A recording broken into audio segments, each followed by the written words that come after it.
ರಾಜ್ ನ್ಯೂಸ್ನಲ್ಲಿ ನೋಡ್ತಾ ಇದ್ರಿ.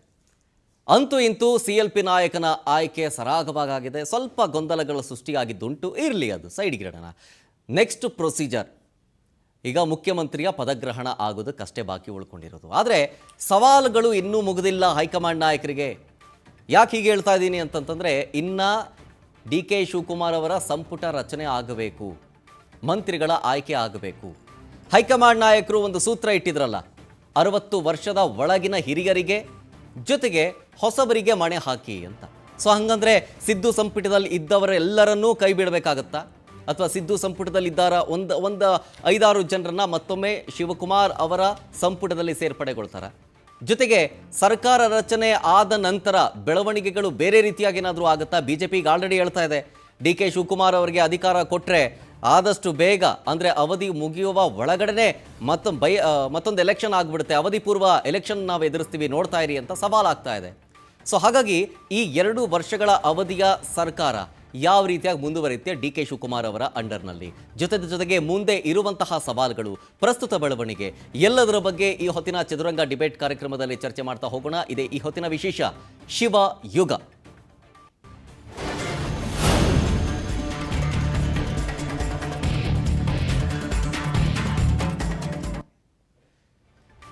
ಸಿದ್ದರಾಮಯ್ಯನವರ ಯುಗ ಅಂತ್ಯ ಆಯಿತು, ಈಗ ಶಿವಕುಮಾರ್ ಅವರ ಯುಗ ಶುರುವಾಗ್ತಾ ಇದೆ. ಪ್ರಸ್ತುತ ಬೆಳವಣಿಗೆ ಇವತ್ತಾದಂಥದ್ದು CLP ಮೀಟಿಂಗ್ನಲ್ಲಿ ಸಿದ್ದರಾಮಯ್ಯನವರು ಸಮ್ಮುಖದಲ್ಲಿ DK ಶಿವಕುಮಾರ್ ಅವರ ಹೆಸರನ್ನು CLP ನಾಯಕನ ಆಯ್ಕೆಯಾಗಿ ಸೂಚಿಸಿದ ನಂತರ ಎಲ್ಲ ಶಾಸಕರು ಅದಕ್ಕೆ ಒಪ್ಪಿಗೆ ಕೊಟ್ಟಿದ್ದಾರೆ. ಸೊ ಈಗ ಬಾಕಿ ಉಳ್ಕೊಂಡಿರೋದು DK ಶಿವಕುಮಾರ್ ಅವರ ಪದಗ್ರಹಣ ಕಾರ್ಯಕ್ರಮ ಬುಧವಾರ ಸಂಜೆ 5:15 ಶುಭ ಗಳಿಗೆಯಲ್ಲಿ ಆಗುತ್ತೆ ಅಂತ. ಅವರೊಟ್ಟಿಗೆ ಇನ್ನಿತರರು ಸಚಿವರಾಗಿ ಪ್ರಮಾಣ ವಚನ ಸ್ವೀಕರಿಸ್ತಾರ? ಹೈಕಮಾಂಡ್ ನಾಯಕರ ಒಂದು ಪ್ರಿಪರೇಷನ್ ಹೇಗಿದೆ, ಎಲ್ಲದರ ಬಗ್ಗೆ ಡಿಸ್ಕಸ್ ಮಾಡೋಣ ಇವತ್ತಿನ ಚದುರಂಗ ಡಿಬೇಟ್ ಕಾರ್ಯಕ್ರಮದಲ್ಲಿ. ನಮ್ಮ ಡಿಬೇಟ್ನಲ್ಲಿ ಜಾಯ್ನ್ ಆಗಿದ್ದಾರೆ ಕಾಂಗ್ರೆಸ್ನ ವಕ್ತಾರರಾದಂಥ ಬಾಲಕೃಷ್ಣ ಯಾದವ್ ಅವರು. ಸರ್, ಕಾರ್ಯಕ್ರಮಕ್ಕೆ ಸ್ವಾಗತ. ನಿಮಗೆ ಸರ್, ಪ್ರಸ್ತುತ ಬೆಳವಣಿಗೆಗಳನ್ನು ಗಮನಿಸ್ತಾ ಇದ್ವಿ.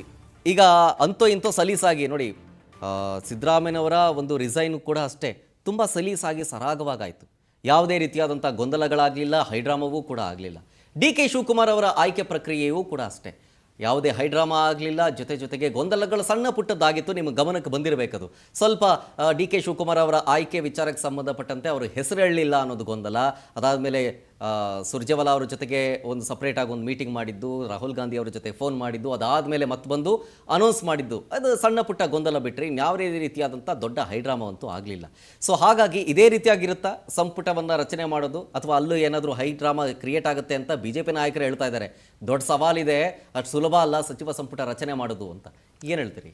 ನೋಡಿ, ಮೊದಲನೇದಾಗಿ ಏನು ಈ ರಾಜ್ಯದಲ್ಲಿ ಒಬ್ಬ ಸಾಮಾನ್ಯ ಯುವಕ ವಿದ್ಯಾರ್ಥಿ ಚುನಾವಣೆಗಳ ಮುಖೇನ ಯಾವುದೇ ರಾಜಕೀಯ ಹಿನ್ನೆಲೆ ಇಲ್ಲದಿದ್ದರೂ ಕೂಡ ವಿದ್ಯಾರ್ಥಿ ನಾಯಕನಾಗಿ ಬೆಳೆದು ತದನಂತರ ಜಿಲ್ಲಾ ಪರಿಷತ್ ಸದಸ್ಯರಾಗಿ ರಾಮನಗರ ಜಿಲ್ಲೆಯಲ್ಲಿ ಆಯ್ಕೆಯಾಗಿ ಅದನಂತರ ಸುಮಾರು 8 ಬಾರಿ 9 ಬಾರಿ ವಿಧಾನಸಭೆಗೆ ಪ್ರವೇಶ ಮಾಡಿ ಪಕ್ಷದ ಸಂಘಟನೆಯಲ್ಲಿ ರಾಜ್ಯ KPCC ಅಧ್ಯಕ್ಷರಾಗಿ ಸೇವೆ ಸಲ್ಲಿಸಿ, ಮಂತ್ರಿಗಳಾಗಿ ಸೇವೆ ಸಲ್ಲಿಸಿ, ಉಪಮುಖ್ಯಮಂತ್ರಿಗಳಾಗಿ ಸೇವೆ ಸಲ್ಲಿಸಿ, ಸುದೀರ್ಘ ಕರ್ನಾಟಕದ ರಾಜಕೀಯದ ಅನುಭವವನ್ನು ರಾಜೀವ್ ಗಾಂಧಿಯವರ ಕಾಲದಿಂದನೂ ಕೂಡ ಇಲ್ಲಿಯವರೆಗೂ ಏನು ರಾಹುಲ್ ಗಾಂಧಿಯವರೆಗೂ ಮಲ್ಲಿಕಾರ್ಜುನ್ ಖರ್ಗೆಯವರೆಗೂ ತಮ್ಮ ಸುದೀರ್ಘ ಪ್ರಯಾಣವನ್ನು ನಡೆಸಿ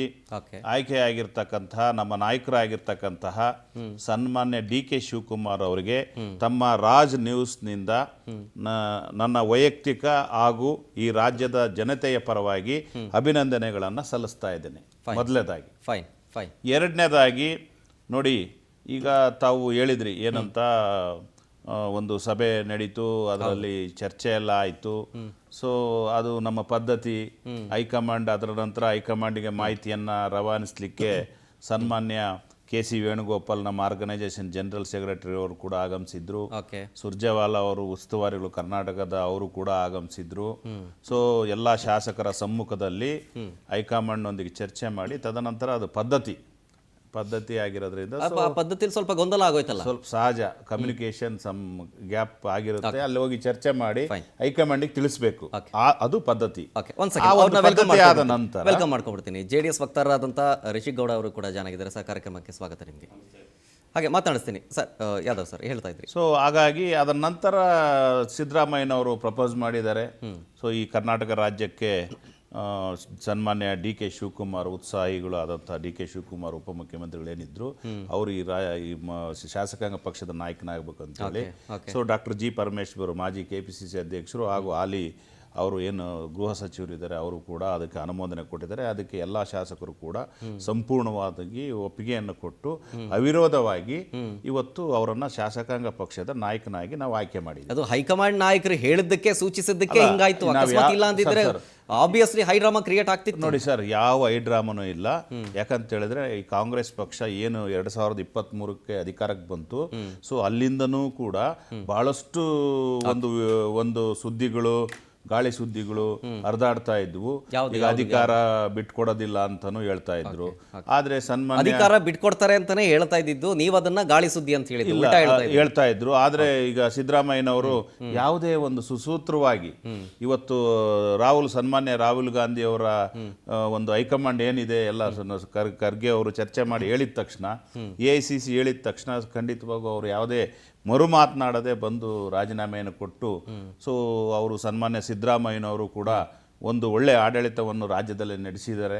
ಸೊ ಅವರು ಒಂದು ಒಳ್ಳೆ ಯೋಜನೆ. ಈಗ ಹೈಕಮಾಂಡ್ ಹೇಳಿದ ತಕ್ಷಣ ಅವ್ರ ಮಾತು ಕೇಳಿದ್ರು ಅಂತ ಆಯ್ತು. ಈಗ ಅವರ ಬೆಂಬಲಿಗರು ಅಥವಾ ಅವರ ಅಭಿಮಾನಿಗಳು ಕೇಳೋ ಒಂದು ಪ್ರಶ್ನೆನ ನಿಮಗೆ ಕೇಳ್ಬಿಡ್ತೀನಿ. ಎಷ್ಟೋ ಜನ ಹೇಳ್ತಾ ಇರೋದು ಅಭಿಮಾನಿಗಳು ಕೇಳಿದ ಪ್ರಶ್ನೆ ಇದು. ಏನಂದ್ರೆ ಹೈಕಮಾಂಡಲ್ಲಿ ಇರುವಂಥದ್ದು ಸಿದ್ದರಾಮಯ್ಯನವರಕ್ಕಿಂತ ಜೂನಿಯರ್ಸ್ಗಳು, ಅವರ ರಾಜಕೀಯ ಅನುಭವ ಸಿಕ್ಕಾಪಟ್ಟೆ ಇದೆ ಸಿದ್ದರಾಮಯ್ಯನವರದ್ದು. ಅದರ ಅನುಭವ ಇಲ್ಲದೇ ಇರೋರು ಹೇಳಿರುವಂತ ಮಾತುಗಳನ್ನ ಇವ್ರಾಕೆ ಕೇಳಬೇಕು? ಸಿದ್ದರಾಮಯ್ಯನವರು ಯಾಕೆ ಬೇಕಿತ್ತು? ಇದು ರಿಸೈನ್ ಮಾಡಬಾರ್ದಾಗಿತ್ತು. ಹಿಂಗ್ ಮಾಡಿದ್ರೆ ನಾವು ಸಿದ್ದರಾಮಯ್ಯನವ್ರಿಗೆ ಬೆಂಬಲ ಕೊಡ್ತೀವಿ, ಅವ್ರು ರಿಸೈನ್ ಮಾಡಬಾರ್ದು, ಇಲ್ಲಾಂದ್ರೆ ಸಿದ್ದರಾಮಯ್ಯನವರ ಒಂದು ಸಮ್ಮುಖದಲ್ಲೇ ನಾವು ಬೇರೆ ಪಕ್ಷ ಕಟ್ತೀವಿ ಅನ್ನೋ. ಸರ್ ಬೇರೆ ಪಕ್ಷಗಳು ಕಟ್ಟಲಿಕ್ಕೆ ಸಂವಿಧಾನದಲ್ಲಿ ಈ ವ್ಯವಸ್ಥೆಯಲ್ಲಿ ಎಲ್ಲರಿಗೂ ಅವಕಾಶ ಇದೆ. ಆದರೆ ಯಾವತ್ತೂ ಕೂಡ ನಮ್ಮ ಏನು ಒಂದು ಪಕ್ಷ ಪದ್ಧತಿಯಲ್ಲಿ ಇವತ್ತು ಬರೇ ಕಾಂಗ್ರೆಸ್ ಪಕ್ಷ ಅಂತಲ್ಲ, ಬೇರೆ ಪಕ್ಷಗಳು JDS ಆಗ್ಬೋದು, BJPನೂ ಆಗ್ಬೋದು. ಒಂದು ಪಕ್ಷ ಅಂದಾಗ ಒಂದು ಹೈಕಮಾಂಡ್ ಇರ್ತಕ್ಕಂಥದ್ದು ಅದು ಪದ್ಧತಿ. ಇವತ್ತು ನಾವು ಬರೇ ನಮ್ಮ ವಿರೋಧ ಪಕ್ಷ ಅಂದಾಕ್ಷಣ ನಾವು BJP ಅವರಿಗಿಲ್ಲ, JDSನವ್ರಿಗಿಲ್ಲ ಅಂತ ಹೇಳಲಿಕ್ಕಾಗಲ್ಲ. ಸೊ ಹೈಕಮಾಂಡ್ ಹೇಳಿದಾಗ ಎಲ್ಲರೂ ಕೂಡ ಕೇಳಬೇಕಾಗುತ್ತೆ. ಯಾಕಂತ ಹೇಳಿದ್ರೆ ನಾವು ಪಕ್ಷದ ಹೆಸರಿನಲ್ಲಿ ಶಾಸಕರು ಕೇವಲ ಅವರು ವೈಯಕ್ತಿಕ ಹೆಸರಿನ ಮೇಲೆ ಹೋಗಿ ಗೆದ್ದಿರಲ್ಲ. ಬರೀ ವೈಯಕ್ತಿಕ ಹೆಸರಿನ ಮೇಲೆ ಗೆದ್ದಾಗ ಯಾರೇನಾರು ಹೇಳ್ಬೋದು, ಆದ್ರೆ ಇಲ್ಲಿ ಒಂದು ಪಕ್ಷದ ಚಿಹ್ನೆಯಲ್ಲಿ ಗೆದ್ದಿರ್ತಾರೆ. ಅಲ್ಲ, ಇದೇ ವಿಚಾರನ BJPಗಾದಾಗ ನೀವು ಅದನ್ನ ಟೀಕೆ ಮಾಡಿದ್ರಿ. ನೀವು ಅವರು ಅಷ್ಟೇ ಹೈಕಮಾಂಡ್ ಹೇಳೋದನ್ನ ಕೇಳೋದಕ್ಕೆ BS ಯಡಿಯೂರಪ್ಪನವರು ಕೆಳಗಿಳಿದ್ರು. ಅದರಲ್ಲಿ ಅದನ್ನು ಸೇಮ್ ಸಿಚುವೇಶನ್ ನೀವು ಅದನ್ನ ಟೀಕೆ ಮಾಡಿದ್ರಿ. ಈಗ ಅದನ್ನೇ ನೀವು ಎದುರಿಸ್ತಾ ಇದ್ದೀರಿ. ಇದನ್ನ ಟೀಕೆನ ನೀವು ಅಂದ್ರೆ ನಮ್ಮಲ್ಲಿ ಆಯ್ಕೆ ಆಗೋ ಸಂದರ್ಭದಲ್ಲಿ ನಮ್ದು ಯಾವುದೇ ಗೊಂದಲಗಳಿರಲಿಲ್ಲ. ಅವರು BJPಯವರು ಕೆಲವೊಂದು ಈ ಏನು ಒಂದು ಇಶ್ಯೂ ಬೇಸ್ ಮೇಲೆ ನಾವು ಟೀಕೆ ಮಾಡಿರ್ಬೋದು, ಬೇರೆ ಬೇರೆ ಇಶ್ಯೂಗಳ ಕಾರಣಕ್ಕೋಸ್ಕರ ಟೀಕೆ ಮಾಡಿರ್ಬೋದು. ನಾನು ಇನ್ ಜನರಲ್ ಆಗಿ ಹೇಳ್ತಾ ಇರ್ತಕ್ಕಂಥ ಇನ್ಕ್ಲೂಡಿಂಗ್ BJP JDSನ ಒಳಗೊಂಡಂತ ಹೇಳ್ತಾ ಇದ್ದೀನಿ. ನಾವು ಈ ತರ ಬಂದಾಗ ಶಾಸಕರು ಅದನ್ನ ಧಿಕ್ಕರಿಸಿ ನಾವು ಇನ್ನೊಂದು ಪಕ್ಷ ಮಾಡೋಣ ಅಂದ್ರೆ ಅದು ಪಕ್ಷ ವಿರೋಧಿ ಚಟುವಟಿಕೆ ಆಗುತ್ತೆ. ನಮ್ಮ ಪಕ್ಷದಲ್ಲಿ ಯಾವ ಕಾರಣಕ್ಕೂ ಕೂಡ ಅದು ಹಿಂದಿಂದ ನಡೆದು ಬಂದಿಲ್ಲ. ಇವತ್ತು ಅನೇಕ ಬಾರಿ ನಾವು ಮುಖ್ಯಮಂತ್ರಿಗಳು ಬದಲಾವಣೆ ಮಾಡಿದೀವಿ. ವೀರೇಂದ್ರ ಪಾಟೀಲ್ರಿಂದ ಹಿಡಿದು, ಬಂಗಾರಪ್ಪನವರಿಂದ ಹಿಡಿದು, ವೀರಪ್ಪ ಮೊಯ್ಲಿ ಅವರೊಂದು ಹಿಡಿದು, ಮತ್ತೆ ನಿಜಲಿಂಗಪ್ಪನವರಿಂದ ಹಿಡಿದು, ದೇವರಾಜ ಅರಸರು ಅವರು ಮುಖ್ಯಮಂತ್ರಿ ಆದ ಕಾಲದಿಂದನೂ ಕೂಡ ಸೊ ಯಾವುದೇ ಗೊಂದಲಗಳಿಗೆ ಅವಕಾಶನೇ ಆಗಿಲ್ಲ. ಇನ್ನು ಹಾಗೆ ನೋಡಿದ್ರೆ ಬೇರೆ ಪಕ್ಷದಲ್ಲಿ ಗೊಂದಲ ಆಗಿದೆ. ಆಯ್ತು, ಬರ್ತೀನಿ, ಆ ವಿಚಾರಕ್ಕೆ ಬರ್ತೀನಿ. ರಿಷಿಗೌಡ ಅವರೇ, ನೀವೇನು ಹೇಳ್ತೀರಿ ಪ್ರಸ್ತುತ ಬೆಳವಣಿಗೆ? ಸರ್, ಮೊದಲನೇದಾಗಿ ಅಭಿನಂದನೆ ಸ್ವಲ್ಪ. ಬ್ಯಾಂಗ್ಳೂರಲ್ಲಿ ಮಳೆ ಬರ್ತಾ ಇದೆ, ಟ್ರಾಫಿಕಲ್ಲಿ ಅರ್ಧ ಗಂಟೆ ಒಂದೊಂದು ಗಂಟೆ ಸಾಯ್ತಾ ಇದ್ದೀವಿ. ಇವ್ರು ಕುರ್ಚಿ ಕಿತ್ತಾಟಗಳಾಗದೆ ಯಾರ CM ಅವ್ರು ಮಾಡ್ಕೊಳ್ಳಿ. ಅಲ್ಲಿ ಫಸ್ಟ್ ಬ್ಯಾಂಗ್ಳೂರ್ ಕಡೆ ಏನಾದ್ರು ಗಮನ ಹರಿಸಕ್ಕೆ ಹೇಳಿ. ಒಂದು ಆಡಳಿತ ಸರ್ಕಾರ ಇರುವಂಥವ್ರು ತಮ್ಮ ಮಾಧ್ಯಮದ ಮುಖಾಂತರ ಒಂದು ರಿಕ್ವೆಸ್ಟ್ ಇದು. ಯಾಕಂದ್ರೆ ನಮ್ಗೆ ಇರುವಂಥದ್ದು ಕನ್ಸನ್ನು ಯಾರು ಮುಖ್ಯಮಂತ್ರಿ ಆಗ್ತಾರೆ ಬಿಡ್ತಾರೆ ಆಮೇಲೆ ನೋಡ್ಕೊಳ್ಳೋಣ. ಫಸ್ಟ್ ಬ್ಯಾಂಗ್ಳೂರಲ್ಲಿ ಕೆಲಸ ಆಗೋದಿರಲಿ. ಎನಿವೆ, ಸೊ ಇವತ್ತಿನ ಚರ್ಚೆ ನಾವು ಮಾತಾಡೋದಾದ್ರೆ, ಈ 3 ವರ್ಷದಿಂದ ಸಾಕಾಗೋಗ್ಬಿಟ್ಟಿತ್ತು ನಮಗೆ ಚರ್ಚೆಗಳಲ್ಲಿ ಕುತ್ಕೊಂಡು ಯಾರಾಗ್ತಾರೆ ಮುಖ್ಯಮಂತ್ರಿ ಆಗ್ತಾರಾ ಆಗಲ್ವಾ ಬದಲಾವಣೆ ಅಂತ ಅನ್ಕೊಂಡು ಈ ಎಲ್ಲ 3 ವರ್ಷದ ಎಪಿಸೋಡ್ಗಳನ್ನ ಮುಗಿಸ್ಕೊಂಡು 1000 ದಿನಗಳನ್ನ ದಾಟ್ಕೊಂಡು ಬಂದು ಅಲ್ಟಿಮೇಟ್ ಆಗಿ ಫೈನಲಿ ಏನಾಯ್ತು, ಕಾಂಗ್ರೆಸ್ ಅವರ ಹೈಕಮಾಂಡ್ ಡೆಲ್ಲಿಲಿ ಇದೆಯಲ್ವಾ, ಅಲ್ಲಿ ಇಲ್ಲಿವರೆಗೂ ಇನ್ನೂ ಟೇಕ್ ಆಫೇ ಆಗದಿಲ್ಲಿರುವಂತಹ ಒಬ್ಬ ನಾಯಕರು ಸನ್ಮಾನ್ಯ ರಾಹುಲ್ ಗಾಂಧಿ ಅವರು ಸನ್ಮಾನ್ಯ ಸಿದ್ದರಾಮಯ್ಯನವ್ರನ್ನ ಕರೀತಾರೆ. ಅಪಾರ ಅನುಭವ ಇರುವಂತಹ ಸುಮಾರು 40 ವರ್ಷಕ್ಕೂ ಪ್ಲಸ್ ರಾಜಕೀಯ ಅನುಭವ ಇರುವಂತಹ ಸನ್ಮಾನ್ಯ ಸಿದ್ದರಾಮಯ್ಯನವ್ರನ್ನ ಕರೆದ್ಬಿಟ್ಟು ಏಕಾಏಕಿ ಏನ್ ಹೇಳ್ತಾರೆ, ಸಿದ್ದರಾಮಯ್ಯ ಜಿ ಆಪ್ ವಾಪಸ್ ಜಾಕೆ ಕರ್ನಾಟಕಕ್ಕೂ ರಿಸೈನ್ ಕರೆದು ಅಂದ್ಬಿಡ್ತಾರೆ. ಇವರು ಇಲ್ಲಿ ಮಾಧ್ಯಮದಲ್ಲಾಗಲಿ ಅಥವಾ ನಾವೆಲ್ಲ ಗಮನಿಸಿರೋ ಥರ ಸನ್ಮಾನ್ಯ ಸಿದ್ದರಾಮಯ್ಯನವರು ತುಂಬ ನನಗೇನೋ ವಯಸ್ಸಾಯಿತು, ನನಗೆ ಆಡಳಿತ ಮಾಡೋಕ್ಕೆ ಶಕ್ತಿ ಇಲ್ಲ, ನನಗೆ ಬೇಕಾಗಿಲ್ಲ ಅಂತ ಇವರೇನು ಹೋಗ್ಬಿಟ್ಟು ನಾನು ರಿಸೈನ್ ಮಾಡ್ತಾ ಇದ್ದೀನಿ ಅಂತ ಹೇಳಿಬಿಟ್ಟು ಹೈಕಮಾಂಡ್ ಅವ್ರು ಬಂದ್ಬಿಟ್ಟು ಅಯ್ಯೋ ಸಿದ್ದರಾಮಯ್ಯ ಜಿ ಪ್ಲೀಸ್ ನೀವು ಬಿಟ್ಟುಬಿಟ್ರೆ ಕರ್ನಾಟಕಕ್ಕೆ ನಿಮ್ಮಂತ ಮಾಸ್ ಲೀಡ್ರೇ ಇಲ್ಲ ಅಂತ ಇವ್ರೇನು ಕೇಳ್ಕೊಂಡೇನು ಬಿಟ್ಟಿಲ್ಲ ಸ್ವಾಮಿ. ಅಲ್ಲಿ ಸನ್ಮಾನ್ಯ ರಾಹುಲ್ ಗಾಂಧಿ ಅವ್ರು ಕರೆದ್ಬಿಟ್ಟು ಎರಡೇ ದಿವಸಕ್ಕೆ ಸಿದ್ದರಾಮಯ್ಯ ಅವ್ರು ಏನು ಹೇಳ್ತಾರೆ, ನನಗೆ ಅಟ್ಲೀಸ್ಟ್ ಒಂದು 2 ತಿಂಗಳು ಟೈಮ್ ಕೊಡಿ, ಬೇರೆ ಅಟ್ಲೀಸ್ಟ್ ಆಲ್ಟರ್ನೇಟಿವ್ ಮಾಡ್ಬಿಟ್ಟು ನಾನು ಹೇಳ್ತೀನಿ ಅಂತಂದ್ರೆ ನೋ ನೋ ನೋ ನೋ ನೈ ಸಿದ್ದರಾಮಯ್ಯ ಜಿ ಆಪ್ ವಾಪಸ್ ಜಾओ ಇಸ್ತೀಫಾ ದೇ ದೋ ರಿಸೈನ್ ಅಂತ ಅಂದ್ಬಿಟ್ಟಿದ್ದು. ಇದು ಸನ್ಮಾನ್ಯ ಸಿದ್ದರಾಮಯ್ಯನವ್ರಿಗೆ ಕಾಂಗ್ರೆಸ್ ಪಕ್ಷದಲ್ಲಿ ನಡೆಸ್ಕೊಂಡಿರುವಂತ ವಿಚಾರಗಳು. ಇನ್ನ ಬೇರೆ ವಿಚಾರಗಳನ್ನ ಹೇಳೋದಾದ್ರೆ ನಾವು ಅವರು ಸನ್ಮಾನ್ಯ ರಾಹುಲ್ ಗಾಂಧಿ ಅವರು ಕಾನ್ಸ್ಟಿಟ್ಯೂಷನ್ ಬುಕ್ ಹಿಡ್ಕೊಂಡು ಏನ್ ತೋರಿಸಿದ್ದೆ ಸದನದಲ್ಲಿ. ನಿಮಗೆ ಇಲ್ಲಿ CLP ಮೀಟಿಂಗ್ ಕರೆದಿದ್ರ? CLP ಮೀಟಿಂಗ್ ಕರೆದ್ಬಿಟ್ಟು ಶಾಸಕರು ಏನಾದ್ರು ಅವಿರೋಧವಾಗಿ ಏನಾದ್ರು ಹೇಳಿದ್ರ? ಅವಿರೋಧವಾಗಿ ಹೇಳಿದ್ದಾರೆ. ನೀವು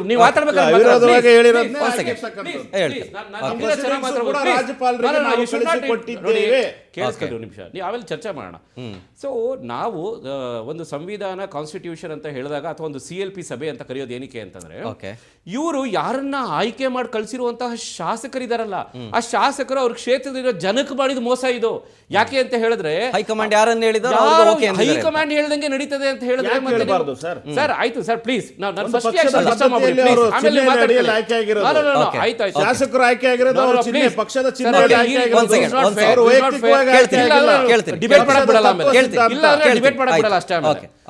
ನಾನು ಹೇಳಕ್ ಬಯಸಿರೋದಿಲ್ಲ ಏನು ಅಂತ ಹೇಳಿದ್ರೆ, ನೀವು ಹೈಕಮಾಂಡ್ ಹೇಳಿದ ತಕ್ಷಣ ರಿಸೈನ್ ಮಾಡ್ಬಿಡಿ, ಹೈಕಮಾಂಡ್ ಹೇಳಿದ ತಕ್ಷಣ ಎಲ್ಲ ನಡೀತದೆ ಅಂತ ಹೇಳಿದ್ರೆ ಮತ್ತೆ CLP ಮೀಟಿಂಗ್ ಯಾಕೆ ಮಾಡ್ಬೇಕಾಗಿತ್ತು? CLP ಮೀಟಿಂಗ್ ಅಲ್ಲಿ ನೀವೆಲ್ಲಾ ಶಾಸಕರದ ಏನಾದ್ರು ಒಂದು ಅಭಿಪ್ರಾಯ ತಗೊಂಡ್ರ?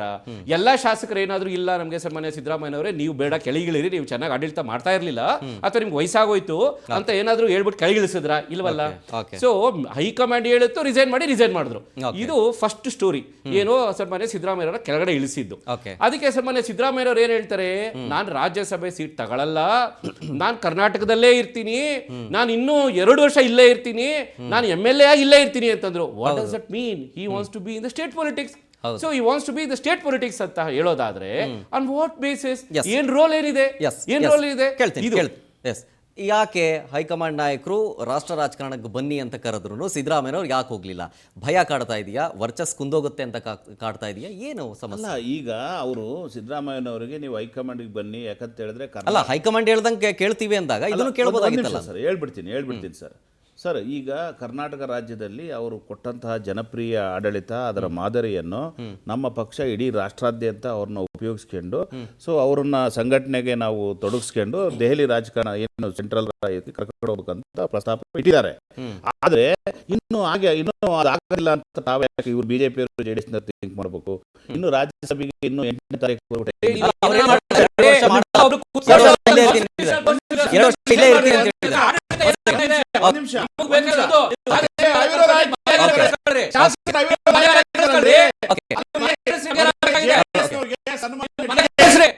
ಶಿವಕುಮಾರ್ ಅವರು ಅವರ DK ಶಿವಕುಮಾರ್ ಅವರು ಆಗ್ಲಿಕ್ಕೆ ಇವರಿಗೆ ದೇವೇಗೌಡರಿಗೆ ಇಷ್ಟ ಇಲ್ಲ.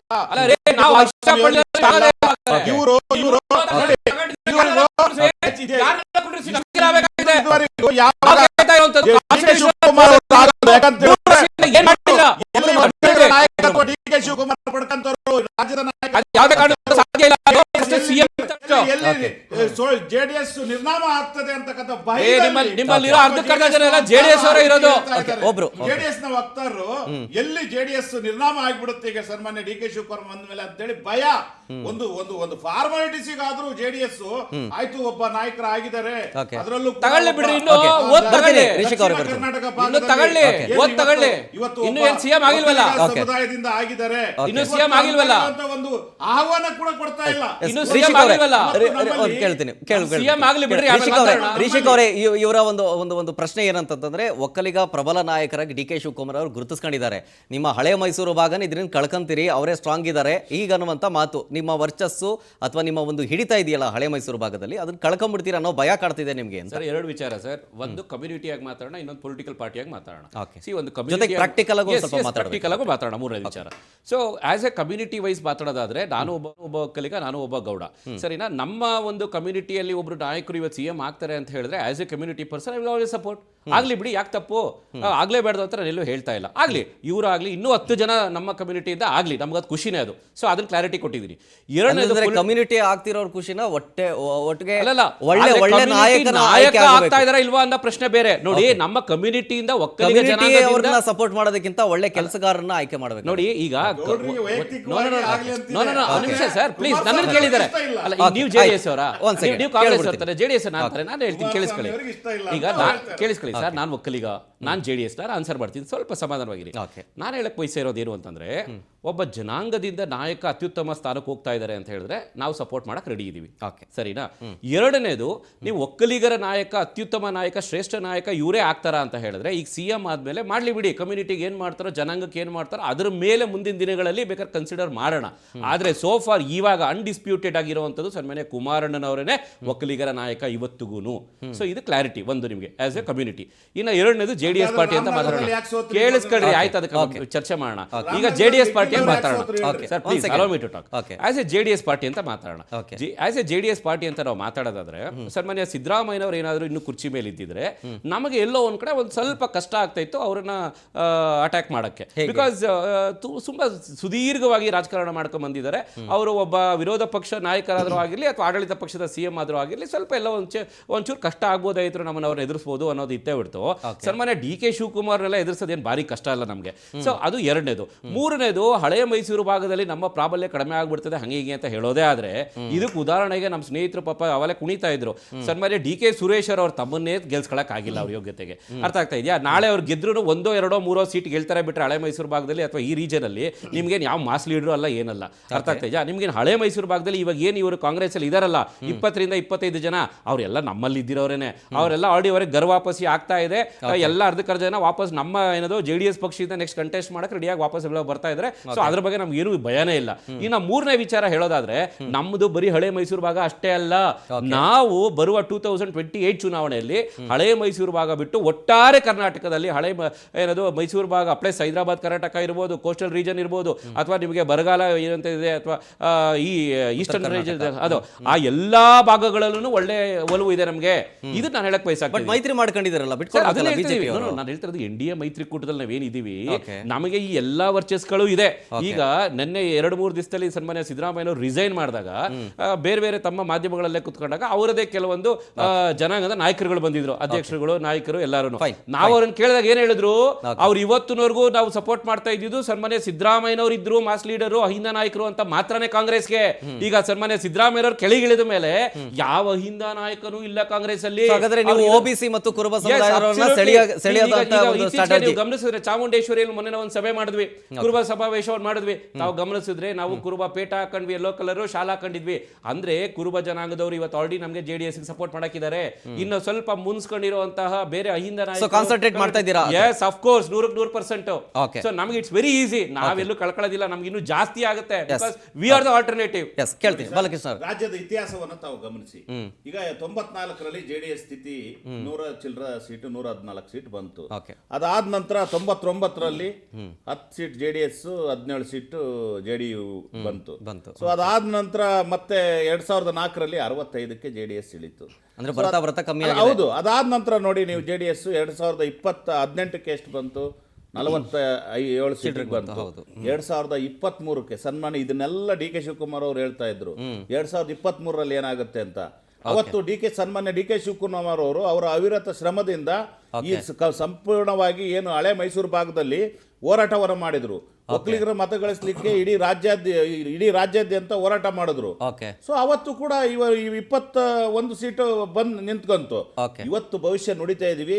ಸನ್ಮಾನ್ಯ ಟಿವಿ ಸ್ಕ್ರೀನ್ ಮೇಲೆ ಒಂದು ಲೆಟರ್ ಕಾಣಿಸ್ತಾ ಇದೆ. ಇದು ಗವರ್ನರ್ ಅವರ ಆದೇಶ, ತಾವರ್ ಚಂದ್ ಗೆಹ್ಲೋಟ್ ಅವರದು. ಏನು ಅಂತಂತಂದ್ರೆ 3ನೇ ತಾರೀಕು ಜೂನ್ 2026 ಲೋಕಭವನದಲ್ಲಿ ಪ್ರಮಾಣ ವಚನ ಕಾರ್ಯಕ್ರಮಕ್ಕೆ ಆಹ್ವಾನ ಕೊಟ್ಟಿರೋದು. ಸಮಯವೂ ಕೂಡ ನಿಗದಿಯಾಗಿದೆ 4:05 ಇದು ತಾವರ್ಚಂದ್ ಗೆಹ್ಲೋಟ್ ಅವರು ಡಿ.ಕೆ. ಶಿವಕುಮಾರ್ ಅವರಿಗೆ ಆಹ್ವಾನ ಪತ್ರಿಕೆ ಕೊಟ್ಟಿರೋದು ಪ್ರಮಾಣ ವಚನ ಸ್ವೀಕಾರ ಮಾಡೋದಕ್ಕೆ. ಅದಕ್ಕೆ ಸಂಬಂಧಪಟ್ಟಂತೆ ಮೇಲ್ಗಡೆ ಇವತ್ತಿನ ಡೇಟ್ ಇದೆ, ಇವತ್ತೇ ಆರ್ಡರ್ ಆಗಿರೋದು, ಈ ಕ್ಷಣದಲ್ಲೇ ಆರ್ಡರ್ ಆಗಿರೋದು. ಸೊ ಅವರೇ ಲೀಡರ್ ಆಗಿರೋದ್ರಿಂದ, ಲೆಜಿಸ್ಲೇಟಿವ್ ಪಾರ್ಟಿಯ ಲೀಡರ್ ಆಗಿದ್ದರಿಂದ ಅವರಿಗೆ ಆಹ್ವಾನ ಕೊಟ್ಟಿದ್ದಾರೆ. ಡಿ.ಕೆ. ಶಿವಕುಮಾರ್ ಅವರು ಹೇಳಿದರು, ಈಗ ನಾನು CLP ನಾಯಕನಾಗಿ ನಾನು ಆಯ್ಕೆ ಆಗಿದ್ದೀನಿ, ಸೊ ಸರ್ಕಾರ ರಚನೆಗೆ ಹಕ್ಕು ಮಂಡಿಸ್ತಾ ಇದ್ದೀನಿ ಅಂಥೇಳಿ ಪತ್ರವನ್ನು ಕೊಟ್ಟಿದ್ದು, ಅದರ ಒಂದು ಫೋಟೋವನ್ನು ಗಮನಿಸ್ತಾ ಇದ್ದೀರಿ. ಈ ಬೆನ್ನಲ್ಲೇ ಅವರು ಆಹ್ವಾನ ಪತ್ರಿಕೆಯನ್ನು ಕೂಡ ಕೊಟ್ಟಿದ್ದಾರೆ. ಸೊ ಅದರ ಪ್ರಕಾರವೇ ಜೂನ್ 3ನೇ ತಾರೀಕು ಬುಧವಾರ ಸಂಜೆ 4:05 ಡಿ.ಕೆ. ಶಿವಕುಮಾರ್ ಅವರು ಕರ್ನಾಟಕದ ರಾಜ್ಯದ ಮುಖ್ಯಮಂತ್ರಿಯಾಗಿ ಪ್ರಮಾಣ ವಚನವನ್ನು ಸ್ವೀಕರಿಸಲಿಕ್ಕಿದ್ದಾರೆ. ಅದಕ್ಕೆ ಸಾಕ್ಷಿ ಈ ಒಂದು ಆಹ್ವಾನ ಪತ್ರಿಕೆ. ನೋಡಿ, ಎಸ್ ಮಾತಾಡಿ. ಓಕೆ, ಅವತ್ತು ನಾವು ಭವಿಷ್ಯ ನುಡಿದಿದ್ರು, ಓಕೆ, ಕೇವಲ 21 ಸ್ಥಾನಗಳಿಗೆ ಇಳಿತು. ಓಕೆ, ಇವತ್ತು ಸನ್ಮಾನ್ಯ ಡಿ.ಕೆ. ಶಿವಕುಮಾರ್ ಆಗಿದ್ದಾರೆ, JDS ನವರು ಇವತ್ತೇ ಹೇಳ್ತಾ ಇದೀವಿ. ಸೊ ಮುಂಬರ್ತಕ್ಕಂಥ ದಿನಗಳಲ್ಲಿ ಅವರು ಏನು ಸಂಖ್ಯೆ ಇದೆ ಇನ್ನೂ ಕೂಡ ಕ್ಷೀಣಿಸ್ತತೆ. ಅದ್ರ ಜೊತೆಯಲ್ಲಿ ಅಧಿಕಾರ ನಾವೇ ಬರ್ತೀವಿ. ಸನ್ಮಾನ್ಯ ಕುಮಾರಣ್ಣವರು CM ಆಗ್ತಾರೆ, ಬನ್ರಿ. ನೀವೇನ್ ಮಾತಾಡ್ತಾ ಇದ್ದೀರಾ ನೀವು? ಅಲ್ಲ, 2 ಬಾರಿ ನಾವು ಬರೀ 20-30 ಇಟ್ಕೊಂಡೆ ನಾವು ಅಧಿಕಾರ ಮಾಡಿದೀವಿ. ಅವರು ಎರಡನೇದಾಗಿ ಸನ್ಮಾನ್ಯ ಡಿ.ಕೆ. ಶಿವಕುಮಾರ್ ಅವರು ಕೇವಲ ಒಕ್ಕಲಿಗರಷ್ಟೇ ನಾಯಕರಲ್ಲ, ಅವ್ರ ಜೊತೆ ಹಿಂದುಳಿದ ವರ್ಗದವರು ಕೂಡ ಇದ್ದಾರೆ, ಅಲ್ಪಸಂಖ್ಯಾತರು ಕೂಡ ಇದ್ದಾರೆ. ಅವ್ರ ಜೊತೆಗೆ ಒಂದು ದೊಡ್ಡ ಒಂದು ಪಡೆನೇ ಇದೆ. ಇವತ್ತು ಇಡೀ ಕರ್ನಾಟಕದಾದ್ಯಂತ ಅವರು ಪ್ರವಾಸಗಳು ಮಾಡಿದ್ದಾರೆ, ಅನೇಕ ಇಲಾಖೆಗಳಲ್ಲಿ ಅವರು ಸಚಿವರಾಗಿ ಸೇವೆಯನ್ನ ಸಲ್ಲಿಸಿದ್ದಾರೆ. ಅಲ್ಲ, DCM ಆಗ್ಬಿಟ್ಟು 3 ವರ್ಷ ಅವ್ರು ಮಾಡಿರುವಂತ ಸಾಧನೆ ಏನ್ ಹೇಳ್ರಿ? DCM ಆಗ್ಬಿಟ್ಟು ಮಾಡಿರುವಂತ ಸಾಧನೆ ಏನ್ ಹೇಳಿ? ಅವರು ಉತ್ಸಾಹ ಇದೆ, ಯಾವುದೇ ಒಂದು ಸಾಧನೆ ಮಾಡಕ್ಕಾಗಿಲ್ಲ. ಅವ್ರು ಕೊಟ್ಟಿರೋ ಸಚಿವಾಲಯದಲ್ಲಿ ಯಾರು ಮಾಡಿದಾರೆ ಕೇಳಿ ನೋಡಿ. ಅವ್ರ ಸಚಿವಾಲಯದಲ್ಲಿ 3 ವರ್ಷ ಇದ್ರಲ್ವಾ, ಏನ್ ಸಾಧನೆ ಮಾಡಿದಾರೆ ಹೇಳಿ ಅವ್ರಿಗೆ? ಈಗ ಇನ್ನೇನು ಮುಗೀತು. ಸೊ ಸನ್ಮಾನ್ಯ ಡಿ.ಕೆ. ಶಿವಕುಮಾರ್ ಅಲ್ಲ ರೀ, DCM ಆಗ್ಬಿಟ್ಟು ಅವ್ರಿಗೆ ಕೊಟ್ಟಿರೋ 2 ಖಾತೆ ಏನ್ ಮಾಡಿದಾರೆ ಹೇಳ್ರಿ ಜನಕ್ಕೆ? 2028ಕ್ಕೆ ನಾವು ಅವ್ರು ಕನ್ಸು ಕಾಣ್ತಾ ಇದ್ರು. ಸೊ ಆ ಕನ್ಸಿಗೆ ತಣ್ಣೀರ್ ಏರಿಸಿದ್ದಾರೆ. ಸೊ ಇದರಿಂದ ಒಂದು ದೊಡ್ಡ ಪೆಟ್ಟು ಬೀಳ್ತಾ ಇದೆ ಅಂತ ಪಾಪ ಅವ್ರಿಗೆ ಭಯ, ಅವ್ರು ಮಾತಾಡ್ತಾರೆ. ಸನ್ಮಾನ್ಯ ಡಿ.ಕೆ. ಶಿವಕುಮಾರ್ ಅವರು ನೋಡಿ, ಅವ್ರು ಏನ್ ಇವತ್ತು ಅಧಿಕಾರ ನೆಕ್ಸ್ಟ್ ಈಗ ಮುಖ್ಯಮಂತ್ರಿ ಆದ ನಂತರ ಸೊ ನೋಡಿ ಅವ್ರು ಯಾವ ರೀತಿಯಾಗಿ ಅವರ ಚಿಂತನೆಗಳಿದೆ. ಇವತ್ತು ಬೆಂಗಳೂರು ಬಗ್ಗೆ ಅವರ ಅಭಿವೃದ್ಧಿ ಮಾತಾಡಕ್ಕೆ ನಿಮ್ಗೆ ನಾಚಿಕೆ ಆಗಲ್ವೇನ್ರಿ? ಅಲ್ಲ, DCM ಆಗ್ಬಿಟ್ಟು ಬೆಂಗಳೂರು ಉಸ್ತುವಾರಿ ಸಚಿವರಾಗಿದ್ದು 3 ವರ್ಷದಿಂದ ಏನ್ ಮಾಡಿದ್ದಾರೆ ಅಂತ ಹೇಳ್ತಾರೆ. ನಾಚಿಕೆ ಆಗಬೇಕು ಕಾಂಗ್ರೆಸ್ ಅವ್ರಿಗೆ. ಇದ್ರ ವಿಚಾರವಾಗಿ ಹೇಳಬೇಕು ಅಂತ ಬೆಂಗಳೂರು ಉಸ್ತುವಾರಿ ಸಚಿವರಾಗ್ಬಿಟ್ಟು ನಾಚಿಕೆ ಆಗಬೇಕು ಕಾಂಗ್ರೆಸ್ ಅವ್ರಿಗೆ. ಬೆಂಗಳೂರು ಉಸ್ತುವಾರಿ ಸಚಿವರಾಗ್ಬಿಟ್ಟು ಏನ್ ಮಾಡ್ತಾ ಇದ್ದಾರೆ? ನಿಮ್ಗೆ ನಾಚಿಕೆ ಆಗಬೇಕು ನಿಮ್ಗೆ. ಏನಾಗಿದೆ ಹೇಳಿ? ಹೇಳಿ, 5 ವಿಷಯ ಹೇಳಿ ಬೆಂಗಳೂರು ಉಸ್ತುವಾರಿ ಹೇಳ್ರಿ. ಆಯ್ತು, 5 ವಿಷಯ ಹೇಳಿ ನೋಡೋಣ. ಹೇಳಿ, 5 ವಿಷಯ ಹೇಳಿ ನೋಡೋಣ. ಬೆಂಗಳೂರಿಗೆ ಏನ್ ಮಾಡಿದ್ರೆ ನೀವು ಅಂತ ನೋಡೋಣ. ಒಬ್ರು ಮಾತಾಡಿ. ಒಂದ್ ಸೆಕೆಂಡ್ ಕೇವಲ 3,000 ಬಾಲಕೃಷ್ಣ ಅವರು, ಒಂದ್ ಸೆಕೆಂಡ್. ಯಾವ್ದಾರು 5 ವಿಷಯ ಬಾಲಕೃಷ್ಣ ಅವರೇ, ಒಂದ್ ಸೆಕೆಂಡ್. ವೆಲ್ಕಮ್ ಮಾಡ್ಕೊಂಡ್ಬಿಡ್ತೀವಿ. ದಯಮಾಡಿ ನೋಡಿ. ಓಕೆ, ಬಾಲಕೃಷ್ಣ ಅವರೇ, ಒಂದ್ ಸೆಕೆಂಡ್. ಬಾಲಕೃಷ್ಣ ಅವರೇ, ಒಂದ್ second please. Hold on. Balakrishna ಅವರೇ, ಬಾಲಕೃಷ್ಣ ಅವರೇ, ನಿಮ್ಮ ಶಾಸಕರ ಬಾಲಕೃಷ್ಣ ಅವರೇ, ಬನ್ನಿ ನೀವು. ಒಂದ್ ಸೆಕೆಂಡ್ ವೇಟ್. ಓಕೆ, ಇದ್ರ ಬಗ್ಗೆ ಮಾತಾಡೋದಕ್ಕೆ ಹಿರಿಯ ಪತ್ರಕರ್ತರಾದಂಥ ರವೀಂದ್ರ ರೇಷ್ಮೆ ಸರ್ ಜಾನ್ ಆಗಿದ್ದಾರೆ. ಸರ್, ಕಾರ್ಯಕ್ರಮಕ್ಕೆ ಸ್ವಾಗತ ನಿಮಗೆ.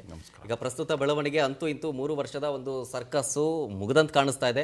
ಬಟ್ ಇಲ್ಲಿ CM ತಮ್ಮ ಸ್ಥಾನದಿಂದ ಕೆಳಗಿಳಿಬೇಕಾದ್ರೂ ಬಹಳ ಸ್ಮೂತ್ ಆ್ಯಂಡ್ ಕ್ಲಿಯರ್ ಆಗಿ ಕೆಳಗಿಳಿದ್ರು. ಯಾವುದೇ ರೀತಿಯಾದಂಥ ಗೊಂದಲ, ಹೈಡ್ರಾಮಾ ಆಗಲಿಲ್ಲ. ಡಿ.ಕೆ. ಶಿವಕುಮಾರ್ ಅವರ ಆಯ್ಕೆಯೂ ಕೂಡ ಹಾಗೆ ಆಯಿತು.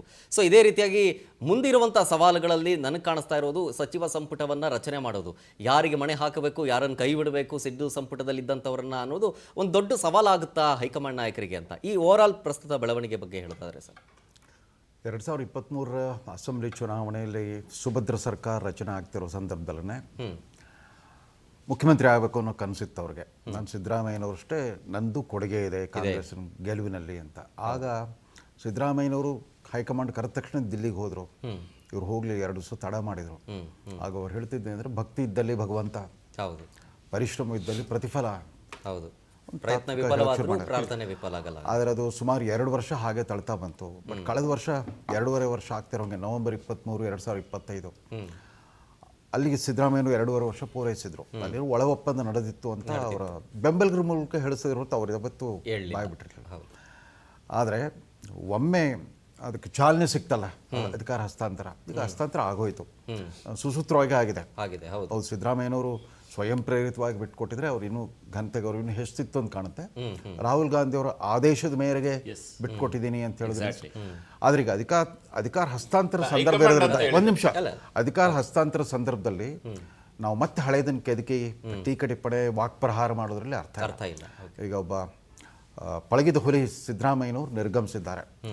ಅದು ಬಹಳ ಸಾಕಷ್ಟು ಅವರ ಪ್ರತೀತಿಗೆ ತಕ್ಕಂತೆ ಒಂದು ಗ್ಯಾರಂಟಿ ಯೋಜನೆಗಳ ಮೂಲಕ ನೆಮ್ಮದಿ ಕೊಟ್ಟಿದ್ದೀನಿ ಕರ್ನಾಟಕದ ಬಡವರಿಗೆ ಅಂತಂದ್ಬಿಟ್ಟು ಬಂದಿದ್ದಾರೆ. ಆಮೇಲೆ ಅವ್ರ ಬದ್ಧತೆ ಇದ್ದೇ ಇತ್ತು, ಅಹಿಂದ ವರ್ಗಕ್ಕೆ ಎಲ್ಲದರಲ್ಲೂ ನ್ಯಾಯ ಸಿಗಬೇಕು ಇತ್ಯಾದಿ ಮಾಡಿದ್ದಾರೆ. ಅನೇಕ ಲೋಪದೋಷಗಳು ಮತ್ತು ಅವ್ರಿಗೂ ಕೂಡ ತೀರಾ ಕಳಂಕರಹಿತರು ಅನ್ನೋಂಗೆ ಇರಲಿಲ್ಲ. ಕೆಲವು ಬಂದು ವಿವಾದಗಳೆಲ್ಲ ಸಿಕ್ಕಾಕೊಂಡಿದ್ರು. ಅದೆಲ್ಲ ಮೀರಿ ಕಡೆಗೂ ತಮ್ಮ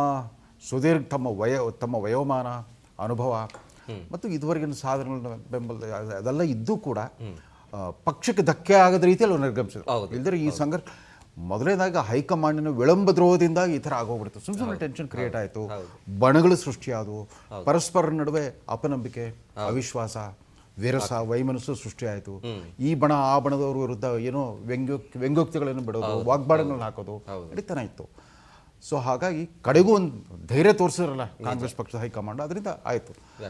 ಆಮೇಲೆ ಇವರು ಕೂಡ ಅಷ್ಟೇ, ಡಿ ಕೆ ಶಿವಕುಮಾರ್ ಇದುವರೆಗೂ ಸಿದ್ದರಾಮಯ್ಯನವ್ರನ್ನ ಕೆಳಗಿಳಿಸ್ಬೇಕು ಅಂತ ಅವ್ರದ್ದು ಎಷ್ಟೇ ಜಿದ್ದಾದಿದ್ದರೂ ಕೂಡ ಒಮ್ಮೆ ಅದು ಆಗೋದ್ಮೇಲೆ ಅವ್ರಿಗೆ ಕೊಡಬೇಕಾದ ಗೌರವವನ್ನು ಕೊಟ್ಟರು, ಪಾದ ಮುಟ್ಟಿ ನಮಸ್ಕರಿಸಿದ್ರು, ಆಲಿಂಗನ ಮಾಡಿದರು. ಆಮೇಲೆ ಅವ್ರ ಬಗ್ಗೆ 4 ಒಳ್ಳೆ ಮಾತು ಹೇಳಿದ್ದಾರೆ. ಸೊ ಅಷ್ಟರ ಮಟ್ಟಿಗೆ ಕಾಂಗ್ರೆಸ್ ನಾಯಕತ್ವ ಇವತ್ತೊಂದು ಪ್ರಬುದ್ಧತೆ ಮೆರೆದಿದೆ, ಕರ್ನಾಟಕ ರಾಜ್ಯ ಕಾಂಗ್ರೆಸ್ ನಾಯಕತ್ವ. ಆಮೇಲೆ ಯಾಕೆಂತಂದರೆ 2023 ಗೆಲುವು ಅದು ಸೋನಿಯಾ ಗಾಂಧಿ ಅಥವಾ ರಾಹುಲ್ ಗಾಂಧಿ ನೋಡಿ ಕೊಟ್ಟಿದ್ದಲ್ಲ, ಕರ್ನಾಟಕ ಮಟ್ಟದಲ್ಲಿ ಕಾಂಗ್ರೆಸ್ ಪಕ್ಷಕ್ಕೆ ಗಟ್ಟಿಯಾದ ನಾಯಕತ್ವ ಇತ್ತು. ಹೀಗಾಗಿ ಮೊದಲು ಇಂದಿರಾ ಗಾಂಧಿ, ರಾಜೀವ್ ಗಾಂಧಿ ಕಾಲದಲ್ಲಿತ್ತು ಆ ಥರ ಕೇಂದ್ರವನ್ನು ಹೆಚ್ಚು ಅವಲಂಬಿಸಿರಲಿಲ್ಲ. ಇಲ್ಲಿ ಬೇರು ಮಟ್ಟದ ನಾಯಕರು ಬಹಳ ವರ್ಚಸ್ವಿ ಆಗಿದ್ರು. ಕನಿಷ್ಠ 1 ಡಜನ್ ನಾಯಕರುಗಳು ಅಲ್ಲಿ ಮುಖ್ಯಮಂತ್ರಿ ಆಗೋ ಒಂದು ಅರ್ಹತೆ ಅನುಭವ ಎಲ್ಲ ಪಡ್ಕೊಂಡಿರೋ ಇದ್ದಾರೆ ಕಾಂಗ್ರೆಸ್ ಪಕ್ಷ. ಅದೇ ದೊಡ್ಡ ಸಮಸ್ಯೆ ಅಲ್ಲಿ. ಅನೇಕ ಜನ ಅರ್ಹ ಅಭ್ಯರ್ಥಿಗಳು ಅತೃಪ್ತರು ಅಷ್ಟೇ ಜಾಸ್ತಿ ಆಗ್ತಾರೆ. ಆಮೇಲೆ ಈಗ ಇವ್ರ ಮುಂದಿರೋ ಸವಾಲು ಏನು ಅಂತಂದ್ರೆ, ಸಿದ್ದರಾಮಯ್ಯನವ್ರು ಬಿಟ್ಟು ಹೋಗಿರೋ ಲೆಗಸಿ ಅದು ಅಹಿಂದ ಅಂತ. ಇವರು ಅಹಿಂದೇತರ ಮುಖ್ಯಮಂತ್ರಿ ಅಂತ ನಾವು ಪರಿಗಣಿಸಿದ್ರೆ ಆ ಅಹಿಂದೇತರ ಅನ್ನೋ ವರ್ಗೀಕರಣನೇ ಅದಷ್ಟು ಸೂಕ್ತವಲ್ಲ. ನಾನು ಕೇಳೋದು, ಅಹಿಂದೇತರರು ಈ ದೇಶದ ನ್ಯಾಯವಂತ ಪ್ರಜೆಗಳಲ್ವಾ? ಈ ದೇಶದ ಸಂವಿಧಾನವನ್ನು ಗೌರವಿಸುವಂಥ ನಾಗರಿಕರ, ಪ್ರಜ್ಞಾವಂತ ನಾಗರಿಕರಲ್ವಾ? ಆಮೇಲೆ ನೀವು ಬಡವರಿಗಾಗೆಲ್ಲ ಗ್ಯಾರಂಟಿ ಕೊಟ್ಟರೆ ಅದರಲ್ಲಿ ಎಲ್ಲರೂ ಇದ್ರು, ಅಹಿಂದೇತರ ಎಲ್ಲರೂ ಇದ್ರು. ನೀವು ಅಧಿಕಾರ ಇದ್ದಾಗ ಜೈ ಹಿಂದ, ಅಧಿಕಾರಕ್ಕೆ ಸಂಕಷ್ಟ ಎದುರಾದಾಗ ಅಹಿಂದ. ಅದು ಒಂದು ವಿಚಾರದಲ್ಲಿ ನನ್ನ ಆಕ್ಷೇಪ ಇದ್ದೇ ಇತ್ತು. ನಾನು ಅನೇಕ ಸಾರಿ ನನ್ನ ಬರವಣಿಗೆ ಮಾತುಗಳಲ್ಲಿ ದಾಖಲಿಸ್ತಾನೆ ಬಂದೆ. ಸಿದ್ದರಾಮಯ್ಯನವರು ಸುಮಾರು 45 ವರ್ಷಗಳಿಂದ ಪರಿಚಯ, ಅವರು MLA ಆದ ವರ್ಷದ ಪರಿಚಯ. ಯಾವತ್ತೂ ನಾನೊಬ್ಬ ಹವ್ಯಾಸಿ ಪತ್ರಕರ್ತನಾಗಿ ಎಲ್ಲ ರಾಜಕಾರಣಿಗಳ ಜೊತೆಗೆ ಒಂದು ಸುರಕ್ಷಿತ ಅಂತರ ಕಾಪಾಡ್ಕೊಂಡು ಬಂದಿದ್ದೇನೆ. ಅವರು ಅಧಿಕಾರದಲ್ಲಿದ್ದಾಗ ನನಗೆ ಒಂದು ವಿಶೇಷ ಅವಕಾಶವನ್ನು ಕಲ್ಪಿಸಿಕೊಟ್ರು. 2 ರೂಸಾ ವಿಶ್ವವಿದ್ಯಾಲಯ ಸ್ಥಾಪನೆಗೆ ನನಗೆ ವಿಶೇಷ ಅಧಿಕಾರಿಯಾಗಿ ನೇಮಿಸಿದ್ರು. Maharani cluster university Bengaluru, Mandya unity university Mandya, ಅವೆರಡೂ ವಿಶ್ವವಿದ್ಯಾಲಯಗಳ ಸ್ಥಾಪನಾ ಕಾರ್ಯದ ಜವಾಬ್ದಾರಿ ನನಗೆ ಕೊಟ್ಟಿದ್ರು 1.5 ವರ್ಷ. ನಾನು ಕೇಳ್ದೇನೆ, ಅತ್ಯಂತ ಆಶ್ಚರ್ಯಕರ ರೀತಿಯಲ್ಲಿ ಅವರೇ ಹೇಳಿದರು, ನೋಡಿ ದಿಲ್ಲಿಯಿಂದ ಬಂದು ನಿಮ್ಮ ಫೈಲ್ ಸೈನ್ ಮಾಡಿಕೊಟ್ಟಿದ್ದೀನಿ, ಅದ್ರ ಜವಾಬ್ದಾರಿ ಕೊಟ್ಟಿದ್ರು. ನಾನು ಮತ್ತೊಂದು ಸಾರಿ ಅವ್ರ ಭೇಟಿ ಅದಕ್ಕೂ ಮುಂಚೆ 2016 ಫೆಬ್ರವರಿ ಮಾರ್ಚಲ್ಲಿ ಇನ್ನೇನು ಅವ್ರು ಬಜೆಟ್ ಮಂಡನೆ ಮಾಡೋ ಟೈಮಲ್ಲಿ ಅವ್ರ ಮನೆ ಹತ್ರಕ್ಕೆ ಹೋದಾಗ ಅವ್ರು ಯಾವಾಗಲೂ ಸಿದ್ದರಾಮಯ್ಯನವರು ಸುತ್ತಮುತ್ತ ಅವ್ರ ಅಭಿಮಾನಿಗಳ ಸಮೂಹ ಸೇರೋವರೆಗೂ ಹೊರಗೆ ಬರ್ತಿರಲಿಲ್ಲ. ಅಭಿಮಾನಿಗಳೆಲ್ಲ ಸೇರಿದ ಮೇಲೆ ಒಂಥರ ಏನು ಕರಗದಲ್ಲಿ ಬರ್ತಾರೆ, ಕರಗ ಬಂದಂಗೆ ಸಿದ್ದರಾಮಯ್ಯರು ಬರ್ತಾರೆ, ಒಂದು ತೇರು ಬಂದಂಗೆ ಬರ್ತಿದ್ರು. ಸೊ ಹಂಗೆ ನಂಗೆ ಗಮನಿಸಿದ್ರು, ಏನಾದ್ರು ಮಾತಾಡೋದಿದೆಯಾ? ಹೌದು ಅಂತ. ಹಾಗಿದ್ರೆ ನಾನು ಕಾರ್ ಹತ್ತಿದ್ಮೇಲೆ ಮೊಬೈಲ್ ಫೋನ್ ಮಾಡ್ರಿ ಅಂದರು. ಒಂದು 5 ನಿಮಿಷದ ಮೇಲೆ ಫೋನ್ ಮಾಡಿ ಹೇಳಿದ್ರು, ನೋಡಿ ಈ ವರ್ಷ ಮನಮೋಹನ್ ಸಿಂಗ್ ಆರ್ಥಿಕ ನೀತಿ ಬಂದು 25 ವರ್ಷ ಆಗ್ತಾ ಇದೆ. ಕಳೆದ 25 ವರ್ಷದಲ್ಲಿ ಬಡವ್ರ ಮಕ್ಕಳೆಲ್ಲ ತಮ್ಮ ವಿದ್ಯೆ ಬಲದಿಂದ ಅದ್ಭುತವಾದ ಬದುಕು ಕಟ್ಕೊಂಡ್ರು. ದೇಶ ವಿದೇಶಗಳಲ್ಲೆಲ್ಲ ಭಾರತಕ್ಕೆ ಕೀರ್ತಿ ತಂದಿದ್ದಾರೆ. 18 ಕೋಟಿ ಇದ್ದ ಮಧ್ಯಮ ವರ್ಗಗಳ ಜನಸಂಖ್ಯೆ ಮನಮೋಹನ್ ಸಿಂಗ್ ಅವರು ಪ್ರಧಾನಮಂತ್ರಿ ಹುದ್ದೆಯಿಂದ ಕೆಳಗಿಳಿದಾಗ 36 ಕೋಟಿ ಆಗಿತ್ತು. ಅಮೆರಿಕದ ಒಟ್ಟು ಜನಸಂಖ್ಯೆಗಿಂತ ಜಾಸ್ತಿ. ಸೊ ಆದರೆ ಅವ್ರಿಗೆ ಕೊಡಬೇಕಾದ ಗೌರವ ಇನ್ನೂ ಯಾರು ಕೊಟ್ಟಿಲ್ಲ ಅಂತ ಕಾಣುತ್ತೆ. ನೀವು ಒಬ್ಬರೇ ಕಾಂಗ್ರೆಸ್ ಮುಖ್ಯಮಂತ್ರಿ.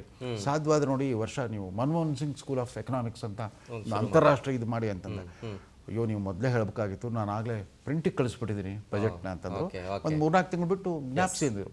3-4 ತಿಂಗಳಾದ್ಮೇಲೆ ಮಂತ್ರಿಮಂಡಲ ಪುನರ್ರಚನೆ ಆಯಿತು. ಆಗ ಬಸವರಾಜ ರಾಯರೆಡ್ಡಿ ಅವರು ಹೈಯರ್ ಎಜುಕೇಷನ್ ಮಿನಿಸ್ಟರ್ ಆದರು. ಅವ್ರು ಮೊದಲೇ ದಿವಸವೇ ನಂಗೆ ಸಿಕ್ಕರು. ಅವಾಗ ಹೇಳಿದೆ, ನೀವು ಶುಭಾರಂಭ ಮಾಡಬೇಕು ಅಂದ್ರೆ ಇದೊಂದು ಇದೆ ನೋಡಿ. ಸಿದ್ದರಾಮಯ್ಯವ್ರಿಗೆ ನೆನಪಿಸಿದ್ದೆ, ಅದು ಮಾಡಿದರೆ ಸಿದ್ದರಾಮಯ್ಯವ್ರಿಗೆ ಒಳ್ಳೆಯ ಹೆಸರು ಬರುತ್ತೆ.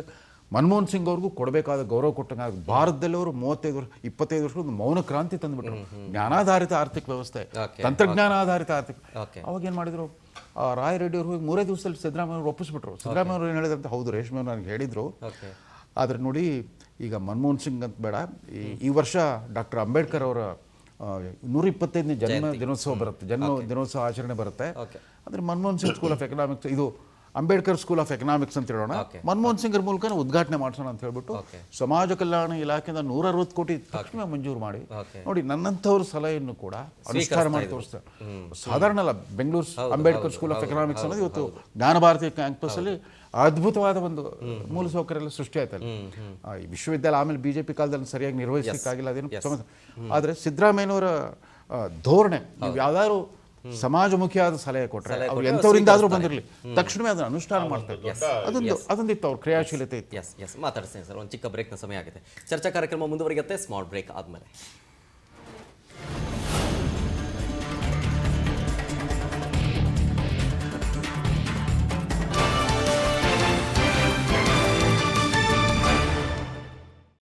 This is no ordinary sky. This is where legends are born. Space transition. In the vast expanse above, the Indian Air Force reigns. Unseen, unstoppable. ಈಗ CLP ನಾಯಕನಾಗಿ ಅವರು ಕೆಳಗಿಳಿದಿದ್ದಾರೆ. ಸೊ ಹಾಗಾಗಿ ಅವರಿಗೆ ಒಂದು ಗೌರವವನ್ನು ಅರ್ಪಣೆ ಮಾಡುವ ರೀತಿಯಲ್ಲಿ ಒಂದು ನಿರ್ಣಯ ಪತ್ರವನ್ನು ಕಾಂಗ್ರೆಸ್ ಪೋಸ್ಟ್ ಮಾಡಿರೋದು. ಶಾಸಕಾಂಗ ಪಕ್ಷದ ನಾಯಕನಾಗಿ ಒಂದು ಕಡೆ DK ಶಿವಕುಮಾರ್ ಅವರ ಆಯ್ಕೆ, ಅದೇ ಸಂದರ್ಭದಲ್ಲಿ ಶಾಸಕಾಂಗ ಸಭೆಯಲ್ಲಿ ನಿರ್ಗಮಿತ ನಾಯಕ ಸಿದ್ದರಾಮಯ್ಯನವರಿಗೆ ಗೌರವ ಅರ್ಪಣೆ. ಶಾಸಕಾಂಗ ಸಭೆಯಲ್ಲಿ DK ಶಿವಕುಮಾರ್ ಅವರು ಈ ನಿರ್ಣಯವನ್ನ ಮಂಡಿಸಿದ್ದಾರೆ. ಆ ನಿರ್ಣಯ ಗೇಣು ಜೊತೆಗೆ ಸಿದ್ದರಾಮಯ್ಯನವರು ಕೂಡ ಈ ಬಗ್ಗೆ ಮಾತನಾಡಲಿಕ್ಕಿದ್ದಾರೆ. ಯಾಕಂದರೆ ನಿರ್ಗಮಿತ ನಾಯಕ ಆ ಸ್ಥಾನದಿಂದ, ಆ ಗೌರವ ಸ್ಥಾನದಿಂದ ಇಷ್ಟು ವರ್ಷಗಳ ಕಾಲ ಆಡಳಿತ ಮಾಡಿಸಿ ದಾಖಲೆಯನ್ನು ಬರೆದಿರುವಂಥ ಸಿದ್ದರಾಮಯ್ಯನವರು ಒಂದು ಭಾಷಣ ಮಾಡಲಿಲ್ಲ ಅಂದರೆ ಹೇಗೆ ಅಂಥೇಳಿ, ಸೊ ಅಲ್ಲೂ ಕೂಡ ಭಾಷಣವನ್ನು ಮಾಡ್ತಾ ಇದ್ದಾರೆ ಅನ್ನೋ ಮಾತು. ಗೌರವ ಅರ್ಪಣೆ ಜೊತೆಗೆ DK ಶಿವಕುಮಾರ್ ಅವರ ನಿರ್ಣಯ, ಆ ನಿರ್ಣಯದಲ್ಲಿ ಏನಿದೆ ಪತ್ರವನ್ನು ಓದ್ತಾ ಹೋಗ್ತೀನಿ. ಕರ್ನಾಟಕದ ಜನತೆಗೆ ಹಾಗೂ ಕಾಂಗ್ರೆಸ್ ಪಕ್ಷಕ್ಕೆ ನೀಡಿರುವ ವಿಶಿಷ್ಟ ಸೇವೆಯನ್ನು ಸ್ಮರಿಸಿ ಕಾಂಗ್ರೆಸ್ ಶಾಸಕಾಂಗ ಪಕ್ಷವು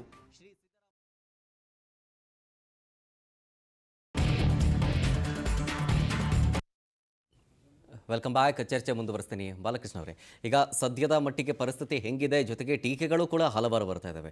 DK ಶಿವಕುಮಾರ್ ಅವರೇನೋ ಅಂತೂ ಇಂತೂ ಅಧಿಕಾರ ಸ್ವೀಕರಿಸಿದ್ರು, ಓಕೆ, ತುಂಬ ವೆಯ್ಟ್ ಮಾಡಿಸಿದ್ರು 3 ವರ್ಷಗಳ ಕಾಲ, ಅಂತೂ ಇಂತೂ ಮಾಡಿದ್ರು. ಈಗ ಸಚಿವ ಸಂಪುಟದ ಸರ್ಕಸ್ಸು ಬಹಳ ಜೋರಾಗಿದೆ ಅಂತ. 4 ಜನ DCM. ಯಾಕೆ 4 ಜನ DCM? ಏನು DK ಶಿವಕುಮಾರ್ ಅವ್ರನ್ನ ಕಂಟ್ರೋಲ್ ಮಾಡಿ ಇಟ್ಕೋಬೇಕು ಅನ್ನೋ ರೀತಿಯಾಗಿನೋ ಪ್ಲ್ಯಾನ್ ಮಾಡ್ಕೊಳ್ತಾ ಇದ್ದಾರೆ ಒಂದು ಬಣ ಅಂತ. ಯಾಕೆಂದರೆ ಎಲ್ಲವನ್ನು ಒಂದರೆ ಸುಪ್ರೀಂ ಲೀಡರ್ ಥರ ಆಗೋಗ್ತಾರೆ. ಹಾಗಾಗಿ ಅವ್ರನ್ನ ಹಿಡಿದಿಟ್ಕೊಳ್ಬೇಕು ಅಂದರೆ 4 ಜನ DCM ಅಗತ್ಯ ಇರುತ್ತೆ ಅನ್ನೋ ಮಾತುಗಳು ಕೇಳಿ ಬರ್ತಾ ಇರೋದ್ರಿಂದ ಅವರು 4 ಜನ DCMಗೆ ಅಸ್ತು ಅಂತ ಇದ್ದಾರೆ ಹೈಕಮಾಂಡ್ ನಾಯಕರು ಅಂತ. ಆದರೆ DK ಶಿವಕುಮಾರ್ ಅದಕ್ಕೆ ಬೇಡ ಅಂತಿದ್ದಾರೆ. ನೋಡಿ, ಇದ್ಯಾವುದೂ ಕೂಡ ಇನ್ನೂ ಅಂತಿಮವಾಗಿಲ್ಲ. ಈಗ ಅವರು 4 ಜನ, ನಾವು ಫಸ್ಟ್ 4 DCM ಸೃಷ್ಟಿ ಮಾಡ್ತೀವಿ ಅಂತ ನಾವೆಲ್ಲಾದರೂ ಹೇಳಿಕೆ ಕೊಟ್ಟಿದ್ದೀವ, ಅಥವಾ ನಮ್ಮ ಅಧಿಕೃತವಾಗಿ ನಮ್ಮ AICC ಇಂದ ಹೇಳಿದ? ಇಲ್ಲ. ಇವತ್ತು ನಮ್ಮ ರಾಜ್ಯ ಅಧಿಕಾರ ಹಂಚಿಕೆ ಸೂತ್ರನೂ ಆಗಿಲ್ಲ ಅಲ್ಲ ಹೇಳಿದ್ರು. ಆದರೆ ನಮ್ಮಲ್ಲಿ ಚರ್ಚೆ ಆಗುತ್ತೆ. ನಮ್ಮಲ್ಲಿ ಏನಂತ ಹೇಳಿದ್ರೆ, ನಮ್ಮನ್ನ ಎಲ್ಲ ನಾಯಕರು ರಾಜ್ಯದ, ಈಗ ನೋಡಿ ನಮ್ಮ ಏನು AICC ಉಸ್ತುವಾರಿ ರಣದೀಪ್ ಸಿಂಗ್ ಸುರ್ಜೇವಾಲಾ ಅವರು ಬಂದಿದ್ದಾರೆ. ಸೊ ಅವರೆಲ್ಲ ರಿಪೋರ್ಟ್ ಕೊಡ್ತಾರೆ. ಸೊ KC ವೇಣುಗೋಪಾಲ್ ಅವರು ಇದ್ದಾರೆ, AICC ನಾಯಕರುಗಳಿದ್ದಾರೆ, ಸೊ AICC ಇದೆ. ಸೊ ಅದ್ರ ಅಲ್ಲಿ ಆ ಮಟ್ಟದಲ್ಲಿ ಎಲ್ಲ ಚರ್ಚೆ ಆಗಿ ನಾವು ಈ ರಾಜ್ಯಕ್ಕೆ, ಈ ರಾಜ್ಯದ ಒಂದು ಹಿತದೃಷ್ಟಿಯಿಂದ, ಪಕ್ಷದ ಹಿತದೃಷ್ಟಿಯಿಂದ, ಸೊ ಇರ್ತಕ್ಕಂಥ ಶಾಸಕರ ಸಂಖ್ಯೆ ಇವೆಲ್ಲವನ್ನು ನಾವು ಗಣನೆಗೆ ತೆಗೆದುಕೊಂಡು ಸೊ ನಾವು ಉಪಮುಖ್ಯಮಂತ್ರಿಗಳ ಹುದ್ದೆಗಳನ್ನು ನಾವು ಸೃಷ್ಟಿ ಮಾಡ್ತೀವಿ.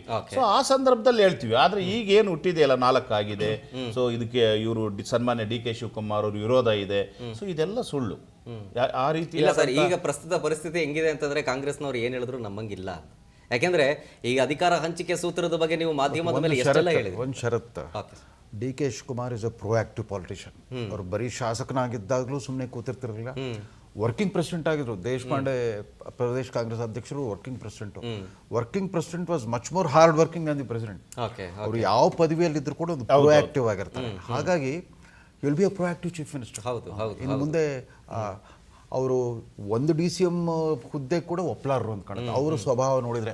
ಯಾಕಂದ್ರೆ ಹಲ್ವಾ ಈ ಮೊನ್ನೆ ವಿಜಯ್ದೇ ಎಕ್ಸಾಂಪಲ್. ವಿಜಯ್ ತಾನೇ ಡಿಕ್ಲೇರ್ ಮಾಡಿಬಿಟ್ರು ಪ್ರಮಾಣವಚನ ಆಗ್ತಿರೋಂಗೆ there is only one power center, that is myself. ಹೌದು ಹೌದು 3-4 ಪವರ್ ಸೆಂಟರ್. ಯಾಕಂದ್ರೆ ಸ್ವತಃ ತಾವೇ ಈಗ ಗಮನಿಸ್ಬಿಟ್ರು ಸಿದ್ದರಾಮಯ್ಯ ಜೊತೆಗೆ ತಾವು ಪರ್ಯಾಯ ಪ್ಯಾರಲಲ್ ಸೆಂಟರ್ ಆಗಿಬಿಟ್ಟು ಯಾವ ರೀತಿ ಜಂಜಾಟ ಗೊಂದಲಕ್ಕೆ ಕಾರಣ ಆಗ್ತಾ ಇತ್ತು. ಹೌದು. ಸೊ ಬಹುಶಃ ಅವ್ರು ಹೈಕಮಾಂಡಿಗೆ ಕನ್ವಿನ್ಸ್ ಮಾಡ್ತಾರೆ, ಯಾರು ಬೇಡ ಡಿ ಸಿ ಎಂ ಆಗೋದು ಬೇಡ, ಬಟ್ ಹಿರಿಯರಿಗೆಲ್ರಿಗೂ ಅವ್ರು ಕೊಡಬೇಕಾದ ಸ್ಥಾನಮಾನ ಕೊಡ, ರ್ಯಾಂಕಿಂಗ್ನಲ್ಲಿ ಹಿರಿಯರಿಗೆ ಸೂಕ್ತವಾದ ಸ್ಥಾನ ಕೊಟ್ಬಿಟ್ಟು ಅಕಾಮಡೇಟ್ ಮಾಡಿ. ಈಗ ಅವ್ರಿಗೆ ಸಮಸ್ಯೆ ಇರೋದು ಒಂದು ಕಾಕ್ಟೇಲ್ ಸಚಿವ ಸಂಪುಟವನ್ನು ರಚಿಸಬೇಕಾಗಿದೆ, ವಿಶ್ವಾಸಕ್ಕೆ ತಗೊಂಡು ಸಮುದಾಯ ಅಲ್ಲ. ಸಿದ್ದರಾಮಯ್ಯರು ರಾಜೀನಾಮೆ ಕೊಡ್ತಾರೆ ಅನ್ನೋದು ಹೆಚ್ಚು ಕಡಿಮೆ ಫೆಬ್ರವರಿ ಅಷ್ಟು ಖಚಿತ ಆಗಿತ್ತು. ಅವಾಗ 3 ವರ್ಗಗಳು ಹೈಕಮಾಂಡ್ಗೆ ಹೋದವು. ಒಂದು ಫಸ್ಟ್ ಟೈಮ್ MLAಗಳು, ನಮಗೊಂದು 5 ಸೀಟ್ ಕೊಡಿ, ನಮಗೂ ಹೊಸಬ್ರು ಕೂಡ ನೀವು ಅಲ್ಲಿ ಅವಕಾಶ ಮಾಡ್ಕೊಳ್ಬೇಕು, ಇಲ್ಲದ್ರೆ ನಾವು ಆಡಳಿತದ ಅನುಭವ ಬರೋದು ಹೆಂಗೆ ನಮಗೆ ಅಂತ ಅವ್ರು ಕೇಳಿದ್ರು. ಮತ್ತೊಂದು ಕಡೆ ವಿಧಾನ ಪರಿಷತ್ ಸದಸ್ಯರುಗಳು, ನಾವು ಕೂಡ ಶಾಸಕರೇ, ನಮ್ಗೆ 6 ವರ್ಷ ಅವಧಿ ಇರುತ್ತೆ, ಕನಿಷ್ಠ 5 ಸ್ಥಾನಗಳು ನಮಗೆ ಕೊಡಿ ಅಂತ ಅವ್ರು ಕೇಳಿದ್ರು. ಎಲ್ಲಕ್ಕಿಂತ ಆಶ್ಚರ್ಯಕರ ಅಂತಂದ್ರೆ 4ರಿಂದ 8 ಸಾರಿ ಗೆದ್ದು ಬಂದಿರೋರು ಕೂಡ ಅವರು ಒಂದು ಪ್ರತ್ಯೇಕ 22 ಜನ ಹೋಗಿ ನಿಯೋಗ ಹೋಗಿ ನಾವು ಇಷ್ಟು ಹಿರಿಯರಾಗಿದ್ದೀವಿ, ನಾವು ಬರೀ ಶಾಸಕರಾಗೆ ನಮ್ದು ಇದು ಮುಗಿಸ್ಬಿಡ್ಬೇಕು ಬದುಕು. ಹಾಗಾಗಿ 3 ನ್ಯಾಯವಾದ ಬೇಡಿಕೆಗಳೇ, ಆದ್ರೆ ಹೀಗಾಗಿ ಒಂದು ದೊಡ್ಡ ಒಂದು ಕಾಕ್ಟೇಲ್ ಆಗುತ್ತೆ. ಕಿರಿಯರು, ಮಧ್ಯಮ ತಲೆಮಾರಿನವರು ಮತ್ತು ಹಿರಿಯ ತಲೆಮಾರಿನವರು. ಬಟ್ ಅವ್ರನ್ನ ಯಾವ ರೀತಿ ಅಕಾಮಡೇಟ್ ಮಾಡಬೇಕು, ಎಂತೆಂಥ ಖಾತೆ ಕೊಡಬಹುದು, ಯಾಕಂದ್ರೆ ಆಡಳಿತ ದಕ್ಷತೆನೂ ಬೇಕು. ದಕ್ಷತೆ ಮತ್ತು ಅನುಭವದ ವಿಚಾರದಲ್ಲಿ ಕಾಂಪ್ರಮೈಸ್ ಮಾಡ್ಕೊಳ್ಳೋದಿಲ್ಲ. ಎಲ್ಲ ಬಿಸಿ ರಕ್ತ ಅಂತಂದ್ಬಿಟ್ಟು ಪಾಪ ಹಳಬ್ರನ್ನೆಲ್ಲ ಓಡಿಸ್ಬಿಟ್ಟು ಕೂಡಿಸೋದಲ್ಲ. ಈಗ ನೋಡಿ, ಒಂದು ತೀರಾ ಅಷ್ಟೇನು ತೂಕದ ಖಾತೆ ಅಲ್ಲ, ಕಾನೂನು ಮತ್ತು ಪ್ರವಾಸೋದ್ಯಮ ಕೊಟ್ಟರು. ಎಚ್ ಕೆ ಪಾಟೀಲ್ ಕಳೆದ 3 ವರ್ಷದಲ್ಲಿ ಅದ್ಭುತವಾದ ಕಾನೂನುಗಳು ರಚಿಸಿದ್ದಾರೆ, ಇಡೀ ದೇಶಕ್ಕೆ ಮಾದರಿ ಆಗುವಂತ ಹಲವಾರು. ಸೊ ಹೀಗಾಗಿ ಅಂಥವ್ರೆಲ್ಲ ತೀರಾ ನಿರ್ಲಕ್ಷ್ಯ ಮಾಡಂಗಿಲ್ಲ. ಈಗ ಒಬ್ಬ ಆರ್ಥಿಕ ಸಲಹೆಗಾರರಾಗಿ ಬಸವರಾಯ ರಾಯರೆಡ್ಡಿ ಅವ್ರು 3 ಬಜೆಟ್ನಲ್ಲಿ ಇದ್ದಿದ್ರಲ್ಲೇ ಹೇಗೆ ಗ್ಯಾರಂಟಿ ಅಂತೂ ಕೊಟ್ಬಿಟ್ಟಿದೆ, ಗ್ಯಾರಂಟಿ ನಿಲ್ಲಿಸೋ ಆಗಿಲ್ಲ, ಇದ್ದಿದ್ರಲ್ಲೇ ಸಮತೋಲನ ಮಾಡ್ಕೊಂಡು ಹೋಗೋದು, ಆ ಥರ ಅನೇಕರಿದ್ದಾರೆ. ಅವ್ನು ಬಿಟ್ಬಿಡೋಕ್ಕಾಗಲ್ಲ. ಕೃಷ್ಣ ಬೈರೇಗೌಡರು ಕಂದಾಯ ಸಚಿವರಾಗಿಬಿಟ್ಟು ಸಾಕಷ್ಟು ಪ್ರೊಆಕ್ಟಿವ್ ಆಗೇ ಇದ್ರು. ಸೊ ಅವ್ರಿಗೊಂದು ದೊಡ್ಡ ಸವಾಲನ್ನ. ಆಮೇಲೆ ಇನ್ನೊಂದು, ಇದುವರೆಗೂ ಒಂಥರ DKC ಅಂತಂದ್ರೆ ಅವ್ರ ಬಾಡಿ ಲ್ಯಾಂಗ್ವೇಜ್ ಒಂಥರ ಇರ್ತಿತ್ತು. ಒಮ್ಮೆ ಈ ಜವಾಬ್ದಾರಿ ಖಾತ್ರಿ ಅಂತ ಗೊತ್ತಾದ್ರೆ ಹೊಸ ಜವಾಬ್ದಾರಿಯ ಭಾರದಿಂದ ಅವ್ರ ಮುಖಭಾವದಲ್ಲಿ ನೋಡ್ಬೇಕು, ತುಂಬಾ ನರ್ವಸ್, ಟೆನ್ಷನ್ ಕಾಣ್ತಾ ಇದೆ, ಯಾರಿಗಾದ್ರೂ ಆಗುತ್ತೆ. ಅದು ಚೇಸ್ ಮಾಡೋವರೆಗೂ ಒಂಥರ ಎಕ್ಸೈಟ್ಮೆಂಟ್ ಇರುತ್ತೆ. ಅದು ಸಿಕ್ಕೇ ಬಿಡ್ತು ಅಂತಂದಾಗ ಮುಂದಿರೋ ಜವಾಬ್ದಾರಿಯ ಭಾರ, ಅದು ಸಿದ್ದರಾಮಯ್ಯನ ಉತ್ತರಾಧಿಕಾರಿ ಅದು ಬರೀ ನೀವು ಮುಖ್ಯಮಂತ್ರಿ ಆಗ್ಬಿಡ್ಬೋದು, ಮತ್ತೊಬ್ಬ ಸಿದ್ದರಾಮಯ್ಯ ಆಗೋದು ಬಹಳ ಕಷ್ಟ. ಅದಕ್ಕಾಗಿ ಮತ್ತೆ ನಿಮ್ದೇ ಆದ ಒಂದು ವಿಶೇಷ ವ್ಯಕ್ತಿತ್ವವನ್ನು ರೂಪಿಸಬೇಕು. ಹೊಸ ಬಗೆಯ ಚಿಂತನೆ, ಧೋರಣೆ, ಮನೋಧರ್ಮ, ಕಾರ್ಯಶೈಲಿ ಮೂಲಕ 2028ರಲ್ಲಿ ಮತದಾರರ ಹತ್ರಕ್ಕೆ ಹೋಗೋಷ್ಟೊತ್ತಿಗೆ ಇಲ್ಲೊಬ್ಬ ಚೀಫ್ ಮಿನಿಸ್ಟರ್ ಇದ್ದ, ಮತ್ತೊಂದು ಚಾನ್ಸ್ ಕೊಡಬಹುದು ಅನ್ನೋ ಒಂದು ವಾತಾವರಣ ಸೃಷ್ಟಿ ಮಾಡ್ಬೇಕಲ್ಲ, ಅದು ಅವ್ರ ಸವಾಲು. ಈಗ ಹೊಸ ಈ ಶಾಸಕರು ಅಂತ ಹೇಳಿದ್ರು.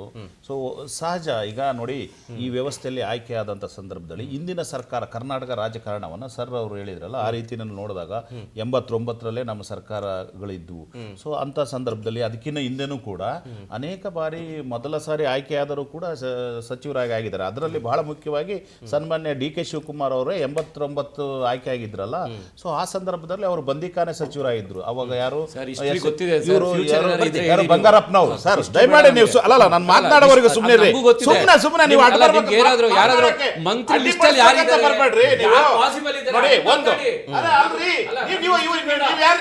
ನೋಡಿ ಸರ್, ದಯಮಾಡಿ ಹೇಳಿ ಅವ್ರಿಗೆ ಇಂಟರ್ಫಿಯರ್ ಮಾಡಬೇಡಿ, ಸುಮ್ಮನೆ ಇಂಟರ್ಫಿಯರ್ ಮಾಡ್ಬೇಕಂತ ಮಾಡಬೇಡ್ರಿ.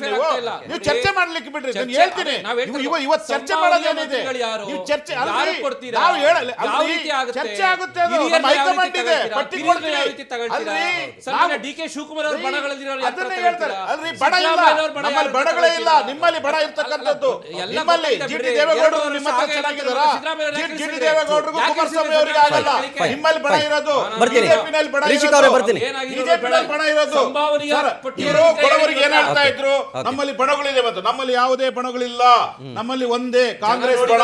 ಸನ್ಮಾನ್ಯ DK ಶಿವಕುಮಾರ್ ಯಾವಾಗಲೂ ಹೇಳ್ತಾ ಇದ್ರು, ನಮ್ದು ಕಾಂಗ್ರೆಸ್ ಬಡ, ನಾವು ಶಾಸಕರೆಲ್ಲ ಒಗ್ಗಟ್ಟು, ಯಾವುದೇ ಇಲ್ಲಿ ನಮ್ಮಲ್ಲಿ group 1, group A, group B ಇಲ್ಲ. ಇದನ್ನ ಹಲವಾರು ಬಾರಿ ಹೇಳಿದೀವಿ. ಇವತ್ತು ಇದನ್ನ ಕೊಡಂತ ಸಂದರ್ಭದಲ್ಲಿ ಕೂಡ ಅಗ್ಗಜಗ್ಗಾಟ ಅಂತ ಇವ್ರು ಹೇಳ್ತಾ ಇದ್ರು JDS ನವರು. ಆದ್ರೆ ಏನಾಯ್ತು, ಸಂತೋಷವಾಗಿ ನಗರಗ್ತಾ ಮುಖ್ಯಮಂತ್ರಿಗಳು ರಾಜೀನಾಮೆ ಕೊಟ್ಟರು. ಸರ್, ಒಂದು ನೀವು ನೋಡಿ, ಯಡಿಯೂರಪ್ಪನವರು ನೋಡಿ, ಒಂದ್ ಟೈಮ್ ರಾಜೀನಾಮೆ ಕೊಡ್ಬೇಕಾದ್ರೆ ಕಣ್ಣಲ್ಲಿ ನೀರು ಹಾಕೊಂಡು ಕೊಟ್ರು, ನಾನು ರಾಜೀನಾಮೆ ಕೊಡ್ತೀನಿ. ಸಿದ್ದರಾಮಯ್ಯ ಅವರು ಕಣ್ಣೀರು ಹಾಕಿದ್ರಲ್ವಾ, ಸಹಜ ಅದು. ಇವ್ರು NDA ಪಾರ್ಟ್ನರ್ಸ್, ನೀವು ನೋಡ್ರಿ, ನೀವು ಅಲ್ಲ ಅವ್ರು ಕಣ್ಣೀರ್ ಹಾಕೊಂಡು ಕೊಟ್ರು. ಯಾರು? ಸನ್ಮಾನ್ಯ ಅಲ್ಲ ಇನ್ಕ್ಲೂಡಿಂಗ್ ಅಲ್ಲ ಅದು ಭಾವುಕತೆ. ಸಿದ್ದರಾಮಯ್ಯನವರು ಭಾವುಕರ ಕಣ್ಣೀರ್ ಹಾಕಿದ್ದು ಉಂಟಲ್ವಾ?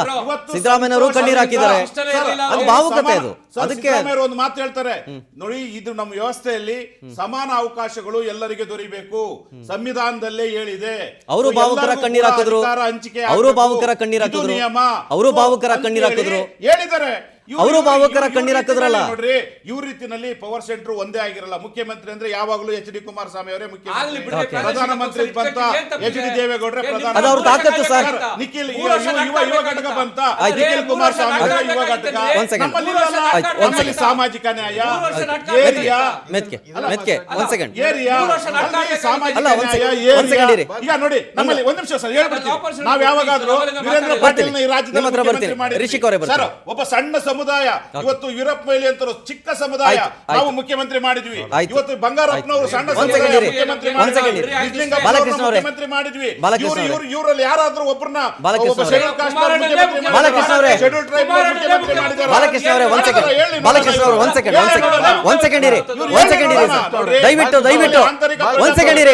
ಅವರಲ್ಲಿ ಅವರು ಯಾವಾಗ್ಲೂ ಅದೇ ನಿಮ್ಮಲ್ಲಿ ದಯವಿಟ್ಟು ಇರಿ ಒಂದ್ ಸೆಕೆಂಡ್, ಒಂದ್ ನಿಮಿಷ, ದಯವಿಟ್ಟು ಒಂದ್ ಸೆಕೆಂಡ್ ಬಾಲಕೃಷ್ಣ ಅವರೇ, ಒಂದ್ ಸೆಕೆಂಡ್ ಇರಿ. ಬಾಲಕೃಷ್ಣ ಅವರು ಒಂದ್ ಸೆಕೆಂಡ್ ಇರಿ, ದಯವಿಟ್ಟು ಇರಿ ಸರ್, ಒಂದ್ ಸೆಕೆಂಡ್. ರಿಷಿಕ್ ಅವ್ರು ಒಂದ್ ನಿಮಿಷ, ಅವ್ರು ಹೇಳ್ಬಿಡ್ಲಿ, ಅವ್ರಿಗೆ ಅವಕಾಶನೇ ಸಿಗ್ತಿಲ್ಲ. ನಾನು ಹೇಳುವಂಥದ್ದು ಏನು ಅಂತಂದ್ರೆ, ಇಲ್ಲಿ ನಮ್ಮ ಕಾಂಗ್ರೆಸ್ ವಕ್ತಾರರು ಬಂದಿರುವಂತವ್ರು, ಅವ್ರಿಗೆ ಏನಾದ್ರು ಮಾಹಿತಿ ಇದ್ರೆ ಈ 3 ವರ್ಷ ಏನ್ ವೇಸ್ಟ್ ಮಾಡಿದ್ರಲ್ಲ ಇವರು, ನಮ್ಮ ದಯವಿಟ್ಟು ಇರಿ ಬಾಲಕೃಷ್ಣ ಅವರೇ, ಒಂದ್ ಸೆಕೆಂಡ್ ಇರಿ, ಮುಗಿಸ್ಬಿಡ್ಲಿ, ಆಮೇಲೆ ಉತ್ತರ ಕೊಡಿ. ಸಚಿವ ಸಂಪುಟಾಲಯ ಆಗ್ತಾ ಇದೆಯಲ್ಲ, ಸಂಭಾವನೀಯ ಮಂತ್ರಿಗಳು ಯಾರ್ಯಾರಿದ್ದಾರೆ ಅದ್ರ ಏನಾದ್ರು ಒಂದು ಪಟ್ಟಿ ಇದ್ರೆ ದಯಮಾಡಿ ಹೇಳಿ. ಒಂದು. ಎರಡನೇದು, ಈಗ ಈ ಖಾತೆಗಳು ಅಂತ ಏನ್ ಇದೆಯಲ್ವಾ, ಅದರದೇ ಒಂದು ಹೊಸ ಖಾತೆಗಳನ್ನ ತೆಗೆಯುವಂಥದ್ದು ಬೇಡ ಇವರು. ಯಾಕೆಂದ್ರೆ ಇನ್ನು ಲಾಸ್ಟ್ 1 ವರ್ಷ ಇರೂ ಮಾಡಕ್ಕಾಗಲ್ಲ, ನೀವು ಸಿಗೋವಂಥದ್ದು ಒಂದೇ ವರ್ಷ ಅಭಿವೃದ್ಧಿ ಮಾಡಕ್ಕೆ. ಈ 1 ವರ್ಷದಲ್ಲಿ ಸನ್ಮಾನ್ಯ ಡಿ ಕೆ ಶಿವಕುಮಾರ್ ಅವರು ನಿಮಗೆ ನಮ್ಮ ಹಿರಿಯರು ಹೇಳ್ದಂಗೆ ಹಿರಿಯರನ್ನು ಸೇರಿಸ್ಕೋಬೇಕು, ಕಿರಿಯರನ್ನು ಸೇರಿಸ್ಕೋಬೇಕು, ಡಿ ಕೆ ಅವ್ರ ಬಣನೂ ಸೇರಿಸ್ಕೋಬೇಕು, ಸಿದ್ದರಾಮಯ್ಯ ಅವ್ರ ಬಣನೂ ಸೇರಿಸ್ಕೋಬೇಕು. ಆಮೇಲೆ ನಾವು ಈ ಎಲ್ಲ ಒಂದು 3-4 ವರ್ಷದಿಂದ ನೋಡಿರೋದ್ರಿಂದ ಸನ್ಮಾನ್ಯ ಡಿ ಕೆ ಶಿವಕುಮಾರ್ ಅವರು ಒಂದು ಅಗ್ರೆಸಿವ್ ಆರ್ಸ್ ಇದ್ದಂಗೆ, ಅವ್ರನ್ನ ಬಿಟ್ಬಿಡಲ್ಲ ಸ್ವಾಮಿ, ಕೆಲವೊಂದ್ಸತಿ ಗಾಳಿ ಗಂಧ ನಿಮ್ಗೇನು ಇಲ್ದಂಗೆ ಓಡುತ್ತೆ ಅಂದ್ರೆ ಬಿಡಕ್ಕಾಗಲ್ಲ ಹಂಗೆಲ್ಲ. ಸೊ ಅವ್ರನ್ನ ಕಟ್ಟಾಕಕ್ಕೆ ನಿಮಗೆ 4 ಜನ DCM ಮಾಡ್ಬೋದು, 2 DCM ಮಾಡ್ಬೋದು, ಅಥವಾ ಯಾವ್ಯಾವ ರೀತಿ ಮಾಡ್ತಾರೋ ನಮ್ಗೆ ಗೊತ್ತಿಲ್ಲ. ಸನ್ಮಾನ್ಯ ಸಿದ್ದರಾಮಯ್ಯ ಅವರು ಕೂಡ ಇನ್ನೊಂದು ಸ್ಟೇಟ್ಮೆಂಟ್ ಹೇಳಿದ್ರು, ನಾನು ಇಲ್ಲೇ ಸ್ಟೇಟ್ ಪೊಲಿಟಿಕ್ಸ್ ಅಲ್ಲೇ ಇರ್ತೀನಿ ಇನ್ನೂ 2 ವರ್ಷ ಅಂತ ಹೇಳಿದ್ರು. ಸೊ ಹಾಗಾದ್ರೆ ಈಗ ಅವ್ರ ರೋಲ್ ಏನಿರುತ್ತೆ ಇದರಲ್ಲಿ? ಸೊ ನಮಗೆ ನಾವು ಮುಂದೆ ನೋಡ್ಬೇಕಾಗಿರುವಂತದ್ದು, ಈ 3 ವರ್ಷದಲ್ಲಿ ಏನ್ ನೋಡ್ಕೊಂಡು ಬಂದ್ವೋ, ಆಗಲ್ಲ ಇವರು ಹೊಂದಾಣಿಕೆ ಆಗಿಲ್ಲ, ಏನು ಮಾತುಕತೆಗಳು ಆಗೇ ಇಲ್ಲ ಅಂತ ಸುಳ್ಳು ಹೇಳ್ಕೊಂಡು ಬಂದ್ರು. ಅದು ಬಿಡಿ, 3 ವರ್ಷ ಇತಿಹಾಸ ಪಾಸ್ ಆಗೋಗಿದೆ. ಆದ್ರೆ ಈ ಮುಂದಕ್ಕಾದ್ರೂ ಈ 2 ವರ್ಷದಲ್ಲಾದ್ರೂ ಏನಾರು ಒಂದು ಅಭಿವೃದ್ಧಿ ನೋಡ್ಬೋದಾ ಕರ್ನಾಟಕಕ್ಕೆ? ಕರ್ನಾಟಕ ರಾಜ್ಯದ ಜನತೆಗೆ ಏನಾರು ಒಂದು ಒಳ್ಳೇದಾಗುತ್ತಾ ಅನ್ನುವಂಥದ್ದು ನಾವು ಎಕ್ಸ್ಪೆಕ್ಟ್ ಮಾಡ್ತಾ ಇದೀವಿ. ಸೊ ಅದ್ರ ವಿಚಾರವಾಗಿ ಏನಾದ್ರು ಇನ್ಫಾರ್ಮೇಶನ್ಸ್ ಗಳಿದೆ ದಯಮಾಡಿ ನಮ್ಮ ಕಾಂಗ್ರೆಸ್ ವಕ್ತಾರರು ತಿಳಿಸ್ಲಿ. ಸರ್ ಹತ್ರ ಮಾತಾಡ್ಸ್ಕೊಂಡು ಅವ್ರದಕ್ಕೆ ನಾವು ಹೇಳಲೇಬೇಕು. ಅಲ್ಲ ಸರ್, ನಾವು 1,20,000 ಗ್ಯಾರಂಟಿ ಕೊಟ್ಟಿವಲ್ಲ, ಅದು ಅಭಿವೃದ್ಧಿ ಅಲ್ವಾ? ಅದು ಅಭಿವೃದ್ಧಿ ಅಲ್ವಾ? ಗ್ಯಾರಂಟಿ ಅಭಿವೃದ್ಧಿ ಅಂತ ಯಾರು ಹೇಳಿದ್ರು? ಗ್ಯಾರಂಟಿ ಅಭಿವೃದ್ಧಿ. ಬಾಲಕೃಷ್ಣ ಅವರೇ, ನಾನು ಕೇಳ್ತೀನಿ, ಅಲ್ಲ ಬಾಲಕೃಷ್ಣ ಅವರೇ, ಬಾಲಕೃಷ್ಣ ಅವರೇ, ಗ್ಯಾರಂಟಿ ಜನರ ಪ್ರಕಾರನೂ ಇಲ್ಲ ಸರ್, ಜನರ ಪ್ರಕಾರನೂ ಇಲ್ಲ. ಹಂಗಲ್ಲ, ನಾನು ಹಂಗೆ ಹೇಳ್ತಾ ಇಲ್ಲ. ದಯವಿಟ್ಟು ಮಾತನಾಡಕ್ಕೆ ಬಿಡಲ್ಲ ಅಂತ ಅಂದ್ರೆ ಯಾವ ರೀತಿಯಲ್ಲಿ ನಾವು ಉತ್ತರ ಕೊಡ್ಲಿಕ್ಕೆ ಆಗುತ್ತೆ? ಇವತ್ತು ತಾವು ಹೇಳಿದ್ರಿ ಏನಂತೇಳಿ, ಈಗ ಸಂಪುಟದ ಬಗ್ಗೆ ಸರ್ ಹೇಳಿದ್ರು. ನೋಡಿ, ನಮ್ಮಲ್ಲೂ ಕೂಡ ನಾವು ಎಲ್ಲ ಗೊತ್ತಿದೆ. ಸನ್ಮಾನ್ಯ ಡಿ ಕೆ ಶಿವಕುಮಾರ್ ಅವರು ಇದರಲ್ಲಿ ಪಳಗಿದ್ದಾರೆ. ಸೊ ಯಾರು ಯುವಕರನ್ನೂ ತಗೊಳ್ತೀವಿ, ಸೊ ಮಹಿಳೆಯರನ್ನೂ ತಗೊಳ್ತೀವಿ, ಆಮೇಲೆ ಬ್ಯಾಲೆನ್ಸ್ ಈಗ ಹಳಬ್ರನ್ನೂ ತಗೊಳ್ತೀವಿ, ಹೊಸಬ್ರನ್ನೂ ತಗೊಳ್ತೀವಿ. ಸೊ ಆಮೇಲೆ ಎಲ್ಲ ಸಾಮಾಜಿಕ ನ್ಯಾಯ, ಇವತ್ತು ಯಾಕಂತ ಹೇಳಿದ್ರೆ ಸಾಮಾಜಿಕ ನ್ಯಾಯ ಕೂಡ ಬಹಳ ಮುಖ್ಯ ಆಗ್ತದೆ. ಪರಿಶಿಷ್ಟ ಜಾತಿಯವರು ಎಷ್ಟಿರ್ಬೇಕು, ಪರಿಶಿಷ್ಟ ಪಂಗಡದವ್ರು ಎಷ್ಟಿರ್ಬೇಕು, ಇವತ್ತು ಹಿಂದುಳಿದ ವರ್ಗದವ್ರು ಎಷ್ಟಿರ್ಬೇಕು, ಯಾವ್ಯಾವ ಪ್ರಾದೇಶಿಕವಾರು ಇವತ್ತು 4-5 ಡಿವಿಷನ್ ಇದೆ. ಸೊ ನಾವು ಗುಲ್ಬರ್ಗ ಆ ಕಡೆ ಡಿವಿಷನ್ಗೆ ಎಷ್ಟು, ಬೆಳಗಾವಿ ಡಿವಿಷನ್ಗೆ ಎಷ್ಟು ಆಗ್ಬೇಕು. ಸೊ ಇದೆಲ್ಲದನ್ನು ಕೂಡ ನಮ್ಮಲ್ಲಿ ಸ್ಟ್ರಾಟಜಿ ಇದೆ. ಸೊ ಅದ್ರ ಪ್ರಕಾರನೇ ನಾವು ಆಡಳಿತ ನಡೆಸ್ತಕ್ಕಂಥದ್ದು. ಆಡಳಿತದಲ್ಲಿ ಬಿಜೆಪಿ ಜೆಡಿಎಸ್ ನವರು ನಮಗೆ ಸಲಹೆ ಕೊಡೋ ಅವಶ್ಯಕತೆ ಇಲ್ಲ. ಸನ್ಮಾನ್ಯ ಡಿ ಕೆ ಶಿವಕುಮಾರ್ ಅವರು ದಕ್ಷರಿದ್ದಾರೆ, ಪ್ರಬಲರಿದ್ದಾರೆ. ಅವರು ಇಂತಹ ಒಂದು ಅನೇಕ ಏನೇ ಚಾಲೆಂಜಸ್ ಬಂದ್ರು ಎದುರಿಸಂತ ಶಕ್ತಿ ಅವರಿಗೆ ಯಾವಾಗಲೂ ಕೂಡ ಕೊಟ್ಟಿದ್ದಾರೆ.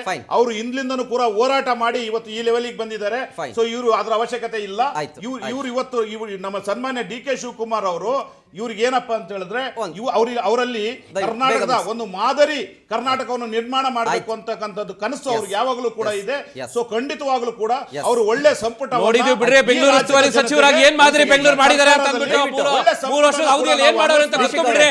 ಬರೀ ಹೋಗಿ ಅಲ್ಲಿ ಬಿಡದಿಲ್ಲ ಟೌನ್ಶಿಪ್ ಮಾಡಕ್ಕೆ ರಿಯಲ್ ಎಸ್ಟೇಟ್ ಮಾಡ್ಕೊಂಡು ಕೂತ್ಕೊಂಡಿರೋಂತವ್ರು ಏನ್ ಮಾಡಿದಾರೆ ಅಂತ ಗೊತ್ತು ಬಿಡ್ರಿ. ₹100 ಇಟ್ಕೊಂಡಿರೋಂತವ್ರು, ಬೆಂಗಳೂರು ಅಭಿವೃದ್ಧಿಗೆ ಸ್ಕ್ವೇರ್ ಫೀಟ್ ₹100 ಇಟ್ಕೊಂಡಿರೋಂತವ್ರು, ಒಬ್ಬರೇ ಮಾತಾಡಿದ್ರೆ ಅರ್ಥ ಆಗುತ್ತೆ. ಬ್ಯಾಂಗ್ಳೂರ್ಗೆ ₹100 ಸ್ಕ್ವೇರ್ ಫೀಟ್ ಇಟ್ಕೊಂಡಿರೋಂತವ್ರು, 5% ಖಾತೆ ಮಾಡಕ್ಬಿಟ್ಟಿರೋಂತವ್ರು, ಯಾವ್ದಾರ 5 ವಿಷಯ ಹೇಳ್ರಿ ಡಿಸಿಎಂ ಮಾಡಿರೋಂತದ್ದು. ಆಯ್ತು, ಒಂದ್ ಸೆಕೆಂಡ್ ಸರ್ ಹತ್ರ ಮಾತಾಡ್ಸ್ಕೊಂಡ್ ಬರ್ತೀನಿ. ಒಂದ್ ಸೆಕೆಂಡ್ ಮಾತಾಡ್ಸಿ.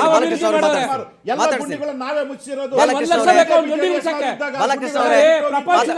ಗುಂಡಿ ಮುಚ್ಚಕ್ಕೆ 1 ಲಕ್ಷ ದಯವಿಟ್ಟು ನಿಲ್ಸಿ. ಅರ್ಥ ಆಗ್ತಿಲ್ಲ ನನಗೆ, ದಯವಿಟ್ಟು ನಿಲ್ಸಿ.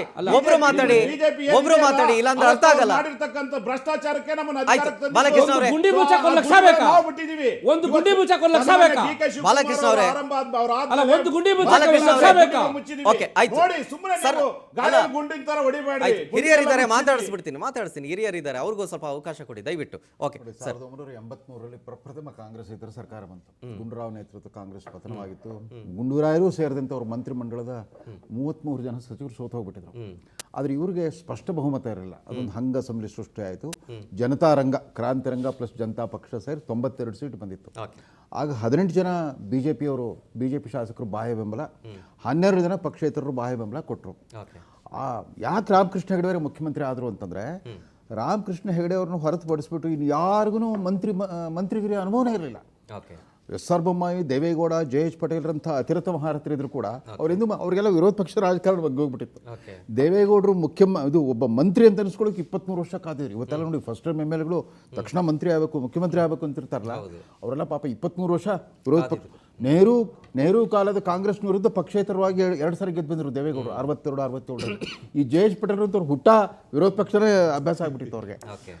ಸೊ ಹಾಗಿದ್ದಾಗ ಅವ್ರಿಗೊಬ್ಬರಿಗೆ ಆಡಳಿತದ ಅನುಭವ ಇದ್ದರಿಂದ ಅವ್ರಿಗೆ ಅನಾಯಾಸವಾಗಿ ಅವ್ರ ನಾಯಕತ್ವ ಒಪ್ಕೊಳ್ಳೇಬೇಕಾಗುತ್ತೆ. ಯಾಕಂದ್ರೆ ಹಿಂದೆ ವೀರೇಂದ್ರ ಪಾಟೀಲ್ ಸರ್ಕಾರದಲ್ಲಿ, ನಿಜಲಿಂಗಪ್ಪ ಸರ್ಕಾರದಲ್ಲಿ ಅವರು ಮಂತ್ರಿಯಾಗಿ ದೀರ್ಘಕಾಲ ಕೆಲಸ ಮಾಡಿದರು. ಸೊ ಹೀಗಾಗಿ ಬೇರೆ ಬೇರೆ ತಲೆಮಾರುಗಳು, ಬೇರೆ ಬೇರೆ ಹಿನ್ನೆಲೆ ಇರೋರನ್ನ ಅವ್ರಿಗೆಲ್ರಿಗೂ ಅವಕಾಶ ಕೊಟ್ಟು ಸಮನ್ವಯ ತರೋದೇ ಒಬ್ಬ ನಾಯಕನ ಜವಾಬ್ದಾರಿ. ರಾಮಕೃಷ್ಣ ಹೆಗಡೆ ಕಾಲದಲ್ಲಿ ಒಂಥರ ರೇನ್ಬೋ ಕೋಯಲಿಷನ್ ಥರ ಇತ್ತು. ಬೇರೆ ಬೇರೆ ವರ್ಗಗಳಿಂದ ಬಂದು ಹೊಸ ಹೊಸ ಪ್ರತಿಭೆಗಳನ್ನು ಗುರುತಿಸ್ಬಿಟ್ಟು ಅವ್ರು ಮಂತ್ರಿಗಿರಿ ಕೊಟ್ಟರು, ಅವಕಾಶ ಕೊಟ್ಟರು. ಸಿದ್ದರಾಮಯ್ಯನವ್ರಿಗೆ ಹಾಗೇನೆ.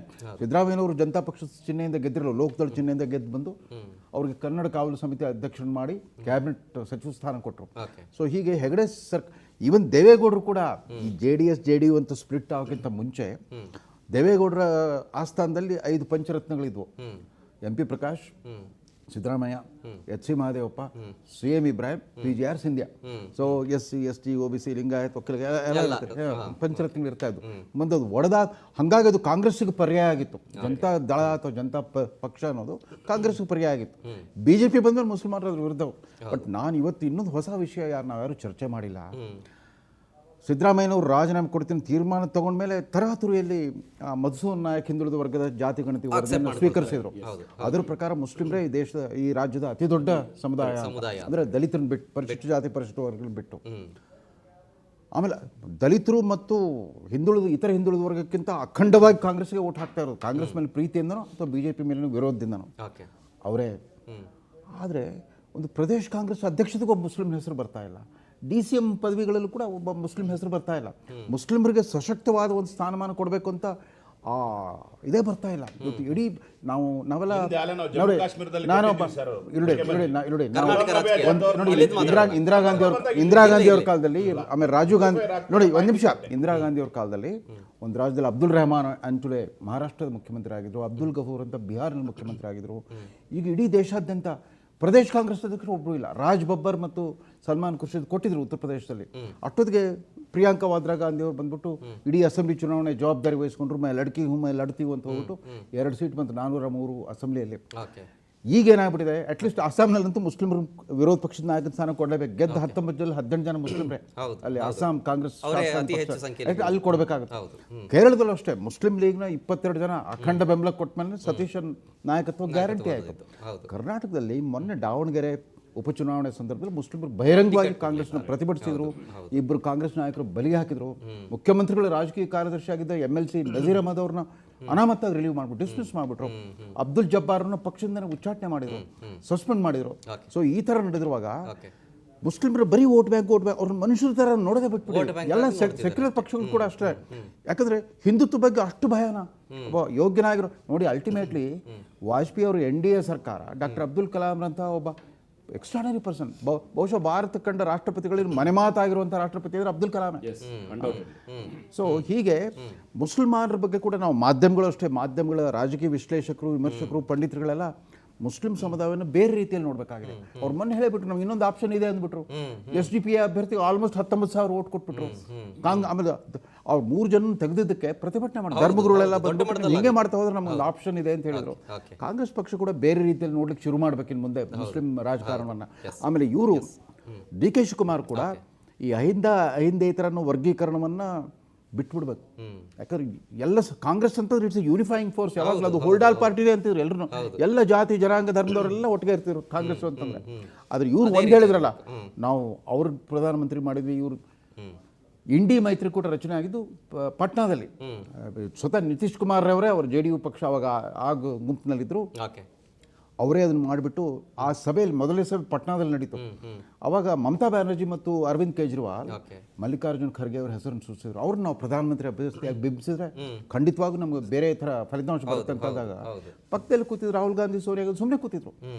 ಪ್ರಧಾನಮಂತ್ರಿ ಪದವಿ ಏನಿದ್ರು ಕಾಂಗ್ರೆಸ್ ಪಕ್ಷದಲ್ಲಿ ಬೇರೆಯವರೇ ಹೊರತು, ಅಥವಾ ಪ್ರಧಾನಮಂತ್ರಿ ಬೇರೆಯವ್ರು ಮಾಡಿದಾಗಲೂ ಕೂಡ ಇವ್ರು ಎಂದೂ ಕೂಡ ಅವ್ರು ಕಾಂಗ್ರೆಸ್ ಪಕ್ಷದ ಸಭೆಗಳಲ್ಲಿ ಮನಮೋಹನ್ ಸಿಂಗ್ ಕಿ ಜೈ, ನರಸಿಂಹರಾವ್ ಕಿ ಜೈ ಅನ್ನೋ ಜೈಕಾರ ಕೇಳಿದ ಇಲ್ಲ.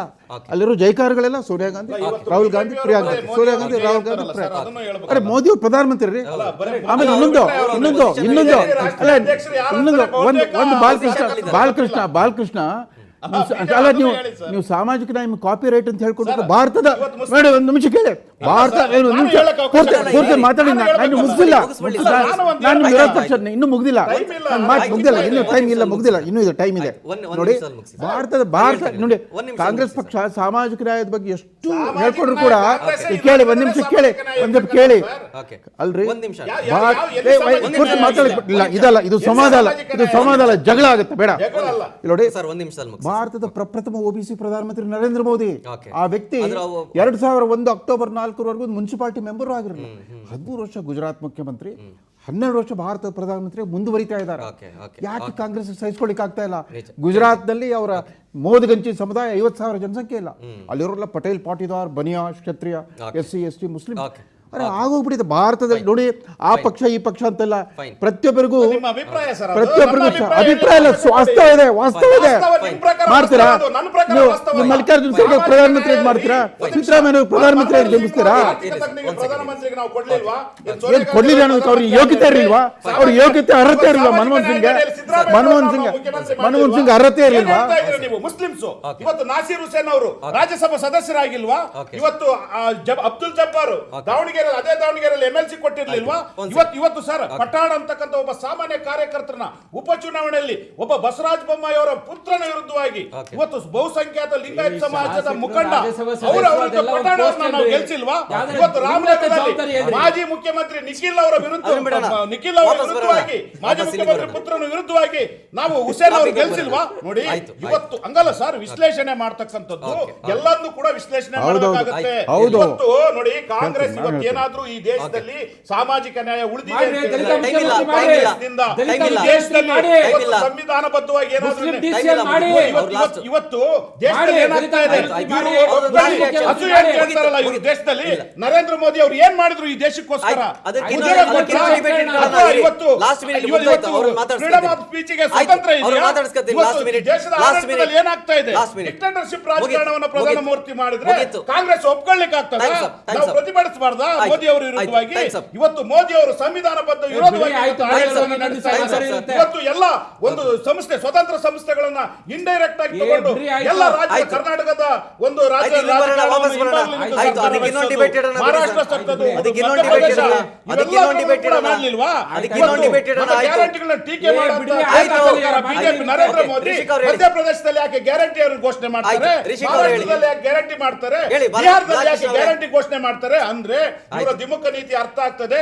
ಇವ್ರು Time's ಇರ್ತಕ್ಕಂಥ up, sir. ಬಿಜೆಪಿ ಅವರು Time's up. ಕೇವಲ Time up. ಒಂದು ಅಧಿಕಾರ Time up. ರಾಜಕಾರಣಕ್ಕೆ Wind up time ಆಯ್ತು. ಕಾಂಗ್ರೆಸ್ ಇರ್ತಕ್ಕಂಥದ್ದು ಮುಗಿಸ್ತಾ ಇದ್ದೀನಿ. ಈ ದೇಶವನ್ನು ಕಾರ್ಯಕ್ರಮ ಉಳಿಸಲಿಕ್ಕೆ ಮುಗಿಸ್ತಾ ಇದ್ದೀನಿ. ಸಾಮಾಜಿಕ ನ್ಯಾಯ, ಸಂವಿಧಾನಬದ್ಧ Okay, ಆಯ್ತು. ಹಿಂದುಳಿದ Thank you. ವರ್ಗ, ಸಾಮಾಜಿಕ Thank you, ಎಲ್ಲ ಬಾಲಕೃಷ್ಣ ಅವರೇ. ಆಡಳಿತವನ್ನ Thank you, ಕೊಟ್ಟಿದ್ದ ಈ ಬಾಲಕೃಷ್ಣ ಅವರೇ. ದೇಶದಲ್ಲಿ ಕಾಂಗ್ರೆಸ್ Thank you, ಕೊಟ್ಟಿದೆ. thank you.